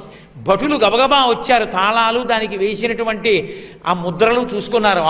ఏం అవ్వలేదు. పరిగెత్తుకుంటూ వెళ్ళారు కంసమహారాజు దగ్గరికి. అయ్యా మేనకోడలు పుట్టింది, అష్టమ గర్భంలో ఉన్నారు. ఆడపిల్లో మగపిల్లాడో నాకు గండం. పరిగెత్తుకుంటూ వచ్చాడు, తలుపులు తీశాడు. పాపం ఆ దేవకీదేవి ఏడుస్తోంది. అన్న శమింపు మన్నతగ తల్లుడు కాడిది మేనకోటలో మన్నన చేయు మన్న విను మానిని చంపుట రాచపాడి కాదన్న సుకీర్తి వై మనగదన్న మహాత్ములు పోవు త్రోవ పోవన్న భవత్ సహోదరి కదన్న నిను చరణంబు వేటదన్. అన్న అన్న అన్న 1కి 10 మాటలు చెల్లెలు అన్నయ్య అన్నయ్య అన్నయ్య అన్నయ్య అంటే అన్నయ్య కరిగిపోతాడు. ఆ అనుబంధాలు చెప్పడంలో తెలుగు నాట ఆ అనుబంధాలు చెప్పడంలో పోతన గారే సాటి.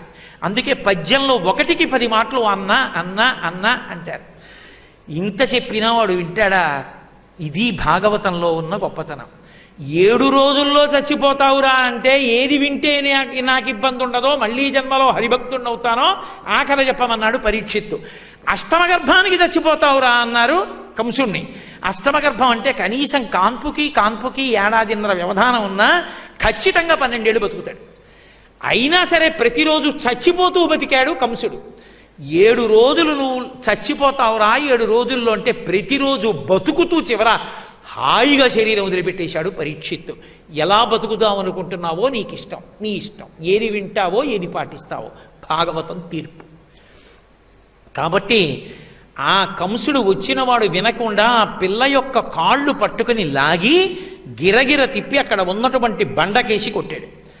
మిగిలిన పిల్లల్లాగే చనిపోతుంది అది. కానీ ఆ పిల్ల చనిపోవడం మానేసి ఒక్కసారి పైకి లేచిపోయింది. ఆకాశంలో లేచిపోయి తెంపరివై బొరింబొరిని దేవకి బిడ్డల చిన్ని కుర్రలం చంపితివి, రాళ్ళ మీద నన్నొంపితివి శిరో ఇది బీరమే, నా సరసం జనించి నిన్ను చంపెడివాడు వేరొక దిశ సంస్కృతి పొందెడువాడు దుర్మతి అంది.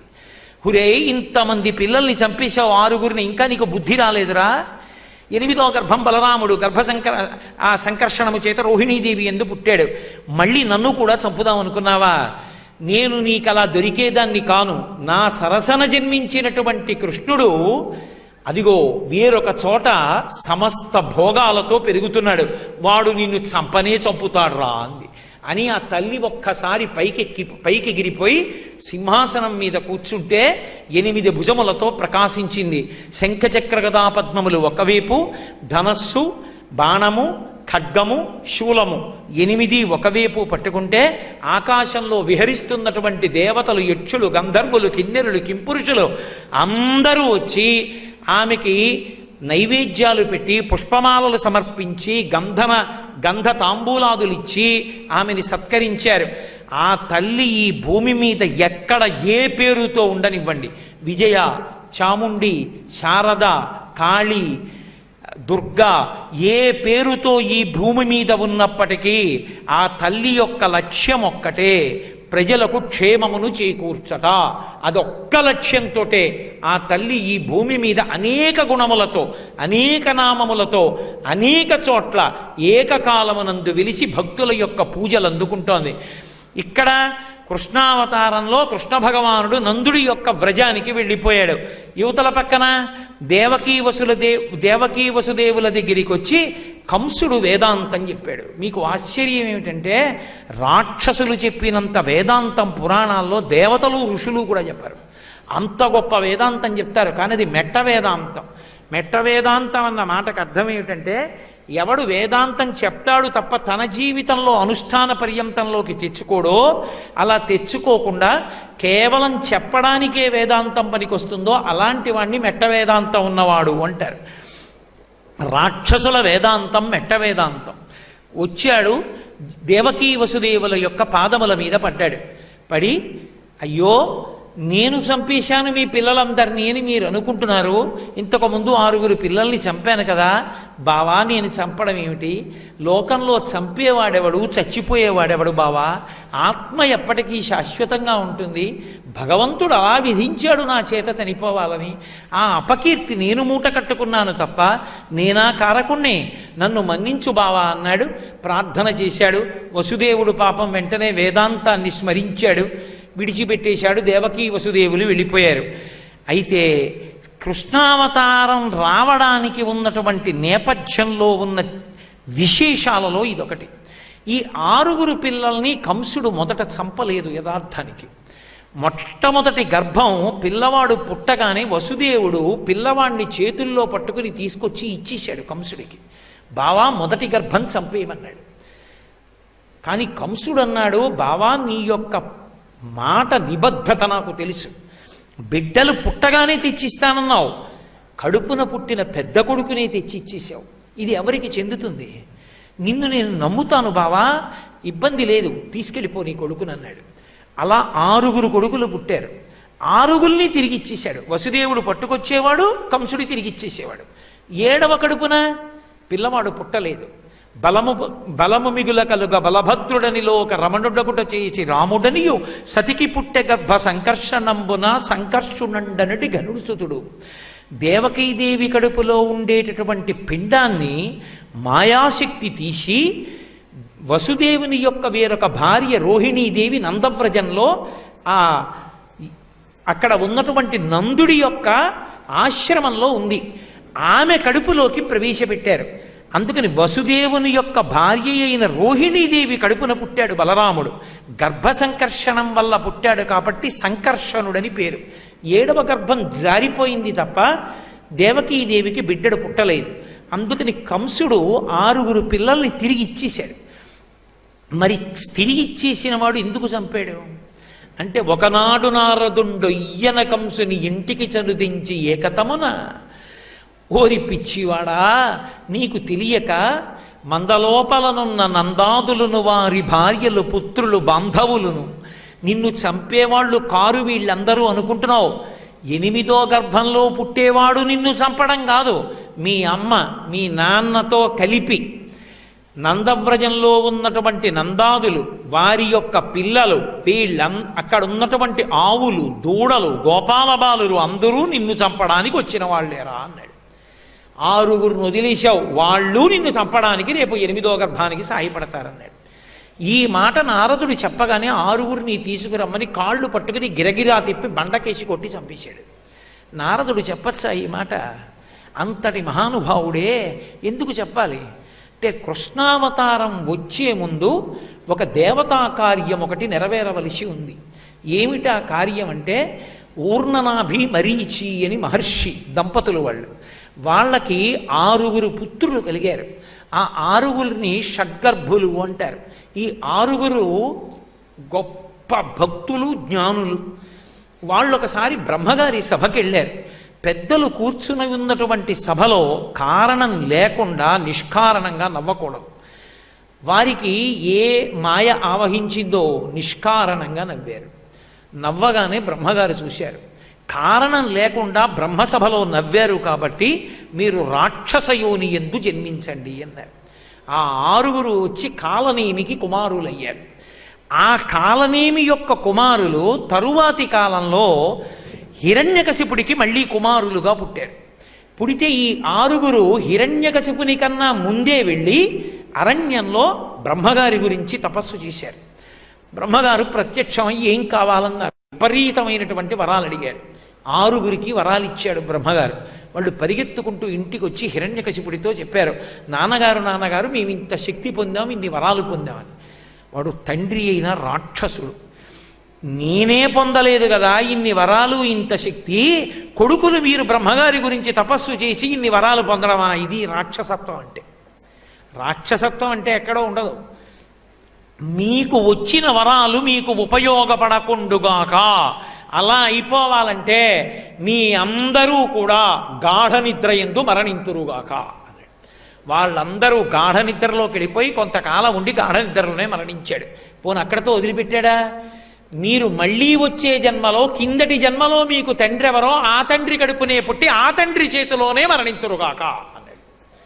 ఇప్పుడు వాళ్ళకి కిందటి జన్మలో తండ్రి ఎవరు? కాలనేమి. ఆ కాలనేమి ఈ జన్మలో కంసుడిగా ఉన్నాడు.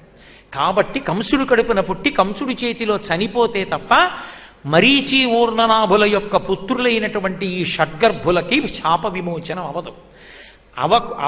అలా అయ్యేటట్టు చెయ్యాలంటే 7వ గర్భం సంకర్షణుడు అవ్వాలి, 8వ గర్భంలో కృష్ణుడు రావాలి, 6 గర్భముల పిల్లలకి శాప విమోచనం అయిపోవాలి. కాబట్టి నారదుడు వచ్చి కంసుడి చేత చంపించాడు. చంపిస్తే ఈ 6 శాప విమోచనమైంది. ఇది భాగవతంలోని కాదు. భాగవతంలో ఉన్న ప్రశ్నకి దేవీ భాగవతం సమాధానం చెప్పింది. దేవీ భాగవతాన్ని భాగవతంతో కలిపి నేను మీతో ఈ మాట మనవి చేసే అనుమానం లేకుండా ఉండడానికి. ఇన్నిటిని ఏకకాలమునందు సాధించాడు. కంసుణ్ణి సంహరించిన వాడు కృష్ణుడే కదా.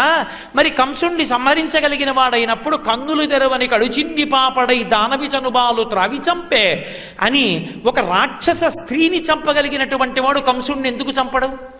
కంసుణ్ణి చంపేస్తే కంసుని చుట్టూ ఉన్నటువంటి పరివారం రాక్షసులు తలకొక దిక్కు వెళ్ళిపోతారు. అలా వెళ్ళిపోకుండా ఉండాలి అంటే భవిష్యత్తులో తనని నమ్ముకున్నటువంటి నరుడైన అర్జునుడికి సాయపడడానికి, ధర్మాత్ములైనటువంటి పాండవులను కాపాడడానికి కంసుడు ఉన్నంతసేపు కంసుడి చుట్టూ రాక్షసులు ఉంటారు. ఒక్కొక్కరు తన మీదకి వస్తారు.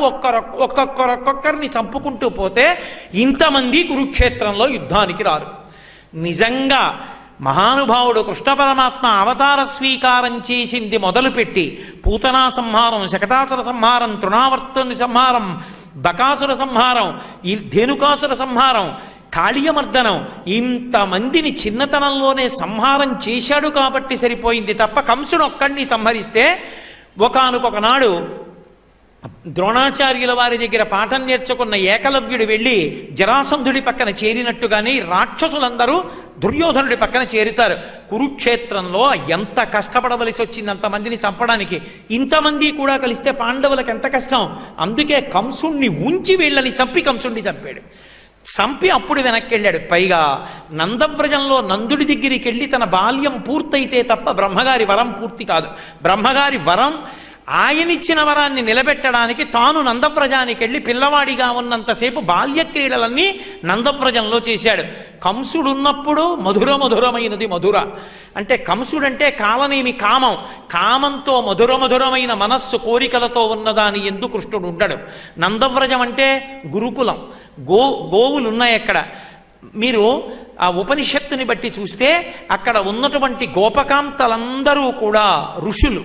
అక్కడ ఉన్నటువంటి గోవులన్నీ కూడా ఉపనిషత్తులు. వాటి మధ్య ఉండవలసినటువంటి పరబ్రహ్మము కృష్ణుడు. కాబట్టి ఆయన నందవ్రజానికి ఎడతాడు. నందవ్రజంలో ఉండిదే ఆ యశోదానందుల యొక్క కోరిక తీర్చి బ్రహ్మగారి వరం నిజం చేస్తే అప్పుడు తిరిగి మళ్ళీ ఇక్కడికి వస్తాడు, మధురకి వచ్చి కంస సంహారం చేస్తాడు. ఇన్నిటిని ఏకకాలమునందు సాధించడం కోసమని ఎప్పుడో 12,000 సంవత్సరములు తపస్సు చేసినటువంటి పృష్ణి శుతపులకు మోక్షము కావాలనేటటువంటి కోరిక నోటి వెంట రాకుండా చేసి విష్ణుమాయ వాళ్ళని పట్టుకునేటట్టు చేసి వాళ్ళ నోటి వెంట నీలాంటి కొడుకు కావాలని అనిపించి తాను అవతార స్వీకారం చేసి వాళ్ళకి గుర్తు చేశాడు. మనం ఎప్పుడో ఒక్కసారి చేసినటువంటి పుణ్యాన్ని మనం మర్చిపోవచ్చు, కానీ భగవంతుడు మాత్రం మర్చిపోడు. తెలిసో తెలియకో భవిష్యోత్తర పురాణంలో అంటారు, ఏకేన తులసి మాత్రదలేనాపి నరోత్తమ పూజయేద్ భక్తిభావేన తంరక్షామితి మత్పణః అంటారు. ఒక్క తులసి దళాన్ని ప్రీతితో భగవంతుడి పాదముల మీద వేస్తే చాలు, వెంటపడి పట్టుకుంటాడు. ఎవడన్న దానితో కూడా ఆయనకి సంబంధం లేదు. అందుకే శంకరులు అంటారు శివానందలహరిలో, నరత్వం దేవత్వం నగవన మృగత్వం వచకత పశుత్వం కీటత్వం భవతు విహగత్వాది జననం సదాత్పాదాబ్జ స్మరణ పరమానందలహరి విహారాసక్తం చేద్రు దయ్యమిహ కింతేన వపుషా అంటారు. ఏ శరీరమైతే ఏం కావాలి? భగవంతుని యందు భక్తి ఉంటే చాలు. అటువంటి భక్తితో ఒకనాడు భగవంతుడికి చేసినటువంటి సేవని గుర్తు పెట్టుకుని 3 సార్లు వాళ్ళకి కొడుకుగా వచ్చి, ఇక నేను మీ కడుపున పుట్టను, మీరు పుట్టరు, నన్ను కొడుకన్న భావనతో స్మరించిన కారణం చేత మీరు మోక్షాన్ని పొందుతారని వాళ్ళకి మోక్షస్థితిని కల్పించి కృష్ణ స్మరణముల చేత మనందరం కూడా తరించగలిగినటువంటి యోగ్యతను మనకి కల్పించినటువంటి మహానుభావుడు కృష్ణ భగవానుడు. ఇన్నిటిని ఏకకాలమునందు సాధించింది కృష్ణావతారం. అందుకే ఆ అవతారం పరిపూర్ణావతారం. కృష్ణ లీల ఎక్కడ ప్రారంభం అంటే కృష్ణావతార స్వీకారమునందు ప్రారంభం. లోకంలో నాకేదో నేను ఓ పిల్లాడిని తెచ్చి పెంచుకున్నాను అనుకోండి, నేను ఎప్పుడూ చెప్పలేదు అనుకోండి ఆ పిల్లాడికి, వాడు పెరిగి పెద్దవాడు అయిపోతాడు, వాడికి తెలియదు వీడు మా నాన్నగారు కాదని, కానీ నాకు తెలుసు నేను వాడి కన్న తండ్రిని కానని. తప్ప వాడికి తెలియడం ఈయన నాకు కన్న తండ్రి కాదని వాడికి తెలిసి వీడు నాకు కడుపున పుట్టిన బిడ్డ కాడని నాకు తెలియకుండా ఉండడం లోకంలో ఉంటుందా?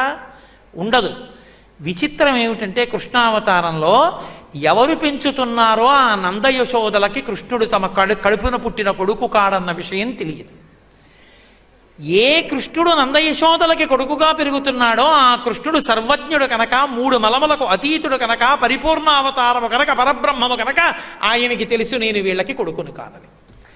అన్నిటినీ మించి కృష్ణావతారానికి ఉన్న గొప్ప విశేషం ఏమిటో తెలుసా? ఇవాళ ద్వాదశి తిథి, విష్ణుప్రీతి. కృష్ణుడి గురించి వింటే చాలు కృష్ణావతారం గురించి.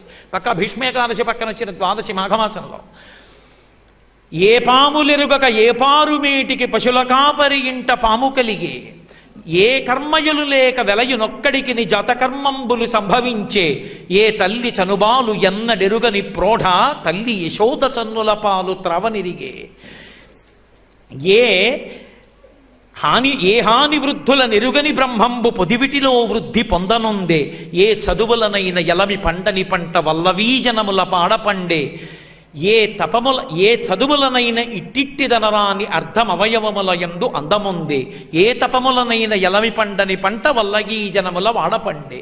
కృష్ణావతారానికి ఉన్న గొప్పతనం ఏమిటంటే బ్రాహ్మణుడిగానో క్షత్రియుడిగానో రాలేదు, యజ్ఞభోక్త. ఓం నమో నారాయణాయ స్వాహ అని స్వాహాకారంతో ఇచ్చినటువంటి హవిస్సుని తినేటటువంటి పరబ్రహ్మం. ఎవరు బ్రహ్మాదులకు కూడా దర్శనమివ్వడో, ఎవడు వాణి మాత్రమే వినపడుతుందో ఆర్తితో ప్రార్థన చేస్తే, ఎవడు సమస్త జగత్తును ఆవరించి ఉంటాడో, ఏ లక్ష్మీదేవి కూడా కొన్ని వేల సంవత్సరములు తపస్సు చేస్తే ఆయన పాదములకు వంటి ఉన్నటువంటి ధూళికణాన్ని దర్శనం చెయ్యగలిగిందో, శూరులు తొల్లియే విభిని శోభిత పాదనక ప్రభావళించేరి భవంధకారముల చిక్కక ఉందురు వట్టి దేవునిన్ వైరముతోడనైన గెలువన్ నను పంపి శుభంబు చేసి నిష్కారణమైన ప్రేమ ఇది కంసుని పోలు సకొండు కల్గుని అంటాడు అక్రూరుడు. కొన్ని జన్మల పాటు సంసారములు విడిచిపెట్టి హిమాలయ పర్వతాల మీద కూర్చుని తపస్సు చేసినప్పటికీ ఏ మహానుభావుని కాలి గోటి కాంతి కూడా దర్శనం కాదో అటువంటి వాడు ఎక్కడికొచ్చి అవతార స్వీకారం చేశాడంటే అన్నిటికన్నా కిందకొచ్చేసి తలకడిగితే మొలకడగని వాళ్ళు, మొలకడిగితే తలకడగని వాళ్ళు, నిన్న రాత్రి నిలవబెట్టిన సద్యన్నం ఇవాళ తినేటటువంటి అలవాటు ఉన్నటువంటి గోపాల బాలుర కుటుంబంలో పుట్టాడు. ఏ పాములెరుగక ఏ పారుమేటికి పశుల కాపరి ఇంట పాము కలిగే. పోని ఊరుకున్నాడా అక్కడతో? ఏ కర్మయును లేక వెలయునొక్కడికి జతకర్మంబులు సంభవించే. అసలు ఆయనకి కర్మ చెయ్యవలసిన అవసరం లేదు, కర్మే లేదు ఆయనకి. పరమాత్మకి కర్మ ఎక్కడుంది? ఏ కర్మ లేని వాడికి జాతకర్మ చేశారు. జాతకర్మ చేసి ఆయనకు నామకరణం చేశారు, అన్నప్రాసన చేశారు, ఆ పిల్లాడిని తీసుకొచ్చి ఓ బండి కింద ఉయ్యాల గట్ట అందులో పడుకోబెట్టారు. ఇవన్నీ చేయిస్తుంటే ఏమీ తెలియని పిల్లాళ్ళ చేయించుకున్నాడు. జాతకర్మంబులు సంభవించే. ఏ తల్లి చనుబాలు ఎన్నడెరుగని ప్రోఢ తల్లి యశోద చన్నుల పాలు త్రావనిరిగే. ఆయనే లోకములకు తల్లి, ఆయనే లోకములకు తండ్రి. అటువంటి వాడు తల్లి అన్న శబ్దం తెలియనివాడు, తల్లి చనుబాలు తాగడం తెలియనివాడు కృష్ణావతారంలో అమ్మ ఒళ్ళో పడుకున్నాడు, అమ్మ స్తన్యం తాగాడు. అమ్మా అన్న మాట ఎంత ప్రీతిపాత్రమైందో తెలుసుకున్నాడు. అమ్మకి ఎన్నిసార్లు 2 పర్యాయాలు విశ్వరూప సందర్శనమిచ్చాడు. అమ్మతో ఆడుకున్నాడు, అమ్మతో పాడుకున్నాడు. యశోదమ్మ మీద అంత ప్రీతి ఉన్నాడు. కాబట్టి ఏ తల్లి చనుబాలు ఎన్నడెరుగని ప్రోఢ తల్లి యశోద చనుల పాలు త్రావనిరిగే. ఏ హాని వృద్ధుల నెరుగని బ్రహ్మంబు పొదివిటిలో వృద్ధి పొందనుందే. మనకైతే 6 వికారాలుంటాయి: పుట్టినది, ఉన్నది, పెరిగినది, తరిగినది, మారినది, నశించినది. ఏదో ఒక ప్రత్యేకమైన తేదీకి ముందు ఈ శరీరం లేదు, ఒక ప్రత్యేకమైన తేదీ నాడు ఈ శరీరం పుట్టింది. పుట్టిన శరీరము ఉన్నది, ఉన్నది పెరిగినది, పెరిగినది తరిగినది. కొంతకాలం అయిపోయిన తర్వాత వృద్ధాప్యం వస్తే సనబడిపోతుంది. తరిగినది, మార్పు చెందినది. ఆయనేనండి ఈయన అని ఆశ్చర్యపోయేటట్టు అయిపోతుంది. నశించిపోయినది, ఒకనాడ శరీరం పడిపోతుంది. పరమాత్మకి ఆ వికారాలు లేవు. ఏ వికారాలు లేనివాడు అమ్మ ఒళ్ళో పెరుగుతున్నాడు. ఎంత విచిత్రం! పెరగడం తరగడం తెలియని పరమాత్మ పెరుగుతున్నాడు అమ్మ ఒళ్ళో. దీనికి చాలదన్నట్టుగా ఏ తపములనైన ఎలమి పండని పంట వల్లవీ జనముల వాడపండే. ఎంత తపస్సు చేసినా మాంసనేత్రంతో చూడడానికి వీలు కాని పరమాత్మ, ఏ తపస్సు లేని వాళ్ళు, అసలు శౌచమన్న మాట తెలియనటువంటి వాళ్ళు, సద్యన్నం తినేవాళ్ళు, పశువుల్ని కాసుకునేటటువంటి గోపాల బాలుర మధ్యలో పుట్టి గోపకాంతల ఇళ్ళకెళ్ళి వెన్న తిని వాళ్లతో ఆడుకున్నాడు. ఏ చదువులనైన ఇట్టిట్టిదనరాని అవయవముల యందు అందముంది. ఎంత చదువుకున్నవాడైనా పరబ్రహ్మం ఎలా ఉంటుందంటే చెప్పు అంటే చెప్పలేరు. అందుకే ఈ లోకంలో ఎంగిలి కానిదంటూ ఉంటే ఒక్కటే అన్నారు రామకృష్ణ పరమహంస. భాగవతం కూడా ఎంగిలైపోయింది. ఎందుకంటే నేను మాట్లాడినప్పుడు నా నోట్లోంచి రాలా, ఎంగిలైంది. కానీ ఎంగిలి కానిది ఒక్కటే ఆత్మ. అది అనుభవింపబడుతుంది తప్ప చెప్పబడదు. యతో వాచో నివర్తంతే అప్రాప్య మనసా సహా. మనసు వాక్కు పని చేయకుండా ఆగిపోయిన చోట ఆత్మ అనుభవింపబడుతుంది. అటువంటి ఆత్మస్వరూపుడైనటువంటి కృష్ణుడు ఏ చదువుల చేత చెప్పబడనటువంటి వాడు ఆ వల్లవీ జనముల మధ్య గోపకాంతల మధ్యలో అందమైన రూపంతో పెరిగి పెద్దవాడవుతున్నాడు. అందరూ చూడడానికి వీలుగా. ఏమి విశేషం కృష్ణావతారం! అంత అద్భుతమైనటువంటి పరిపూర్ణావతారం కృష్ణావతారం. ఈ కృష్ణావతారంలో అసలు ఆయన బాల్య క్రీడలు, ఆయన నందయశోదల దగ్గర పెరగడం, ఆయన పుట్టడం నేను ఇక్కడ వరకే చెప్పా. అటుపక్క కథ ఉంది కదూ. అసలు ఆ నందయశోదల దగ్గర ఆయన పుట్టడం, పుట్టినప్పుడు ఆయన క్యారమని ఏడవడం, ఏడిచినప్పుడు ఆ గోపకాంతలు పరిగెత్తడం, నీళ్లు పొయ్యడం, అబ్బో ఆయన్ని పడుకోపెట్టడం, ఆయన అల్లరి, ఆ విశేషాలు ఇవన్నీ ఎల్లుండి చెప్తా. ఏం రేపెందుకు చెప్పవని అడుగుతారేమో. ఎల్లుండి ఉదయం కన్యకామునుల కొరకు రుక్మిణీ కళ్యాణం చేయించాలి అని భరద్వాజ రుద్రాభిషేక సంఘ సభ్యులు సంకల్పం చేసి ఉన్నారు. రుక్మిణీ కళ్యాణం కన్యపిల్లలతో చేయించకుండా పెళ్లి ప్రయత్నం చెయ్యరు. కాత్యాయని వ్రతం కానీ రుక్మిణీ కళ్యాణం కానీ తప్పకుండా చేయిస్తారు. నేను కూడా నా కూతురితో అనేక పర్యాయాలు రుక్మిణీ కళ్యాణం చేయించా. అందుకేనేమో వంశీకృష్ణ అని పేరున్న అల్లుడు వచ్చాడు. రుక్మిణీ కళ్యాణం చేత 2 విషయములు సాధింపబడతాయి. ఎంత జాతకం చూసినా, ఎంత కష్టపడి అల్లుణ్ణి తెచ్చుకున్నా, ఎదర రాబోయేటటువంటి కాలంలో ఏ కారణం చేతనైనా అతను దుర్మార్గానికి వశుడై ఈమె ఎందు ప్రీతిని కోల్పోతే ఆడది తనంత తాను ఎంత గొప్పదైనా భర్తృసుఖం లేనప్పుడు ఆమెకి మనశ్శాంతి ఉండదు. అయోగ్యుడైనటువంటి వరుడు రాకుండా యోగ్యుడైన వరుడు వచ్చేటట్టుగా చెయ్యగలిగినది రుక్మిణీ కళ్యాణం. రెండవది, రుక్మిణీ కళ్యాణానికి ఉండేటటువంటి గొప్పతనం ఏమిటి అంటే, చాలా యుక్తమైనటువంటి వయస్సులో ఉన్న ఆడపిల్లలకి వివాహం ఆలస్యమై బాధపడాలి అని ఉంటే అటువంటి ఆలస్యం జరగకుండా తొందరలో వరుడు లభించి వివాహం అవుతుంది అని పెద్దలు ఇప్పటికీ నమ్మి చెప్తారు. పెద్దలు చెప్పడం ఏమి, ఒకానొకప్పుడు కాకినాడలో రుక్మిణీ కళ్యాణం చేయిస్తే భాగవతం చెప్పి 42 రోజులు కొన్ని వేల మంది ఆడపిల్లలు రుక్మిణీ కళ్యాణం చేస్తే ఏకంగా ఇంత కట్టల కట్టల శుభలేఖలు వచ్చాయి, అన్ని పెళ్ళిళ్ళు జరిగాయి. అంత గొప్పది రుక్మిణీ కళ్యాణం. భరద్వాజ రుద్రాభిషేక సంఘ సభ్యులు చాలా ఉదాత్తమైన పని చేస్తున్నారు. లోకంలో ఆడపిల్లలందరూ సంతోషంగా ఉండడం అంటే అనుకూలమైన భర్త లభించడం. దానికి మా వంతు కార్యం మేం చేస్తామని ఎల్లుండి ఉదయం రుక్మిణీ కళ్యాణం చేస్తున్నారు. ఆడపిల్లలతో చేయిస్తున్నారు. దానికి ఏవో పాసులు ఇచ్చి పేర్లు రాసుకుంటున్నారు. అదంతా ఎవరి దగ్గర ఏం రూపాయి పుచ్చుకోవడం కాదు. అందరికీ ఉచితం అన్న మాట నాకు ఇష్టం ఉండదు. వాళ్ళ కర్తవ్యంగా వాళ్ళు చేయిస్తున్నారు. తండ్రి తన కర్తవ్యంగా బిడ్డల్ని ఎలా పెంచుతాడో ఆ సంఘ సభ్యులు దాన్ని కర్తవ్యంగా భావించారు. నెల్లూరులో ఆడపిల్లలందరూ సంతోషంగా ఉండాలని. కాబట్టి ఆ రుక్మిణీ కళ్యాణం ఎల్లుండి జరుగుతుంది కాబట్టి ఆ రుక్మిణీ కళ్యాణ వైభవాన్ని ముందుకు తీసుకొచ్చాను. రేపు రుక్మిణీ కళ్యాణం చెప్పి కళ్యాణం రేపైపోతుంది, ఎల్లుండి కృష్ణుడు పుడతాడు. పుట్టి బాల్యలీలలు ఎల్లుండి చెప్తాను. అందుకని అది కూడా ఒక రకంగా మంచిదే. ఆదివారం రోజైతే ఎక్కువ మంది వినడానికి అవకాశం ఉంటుంది. రేపు శనివారం కదూ, రుక్మిణీ కళ్యాణ ఘట్టం చెప్పుకున్నా చదువుకున్నా విన్నా చాలు. ఎందుకంటే అది శరణాగతి లేఖ, స్థిరవారం. అందులో మీరు వెంకటాచలానికి దగ్గరగా ఉన్నారు.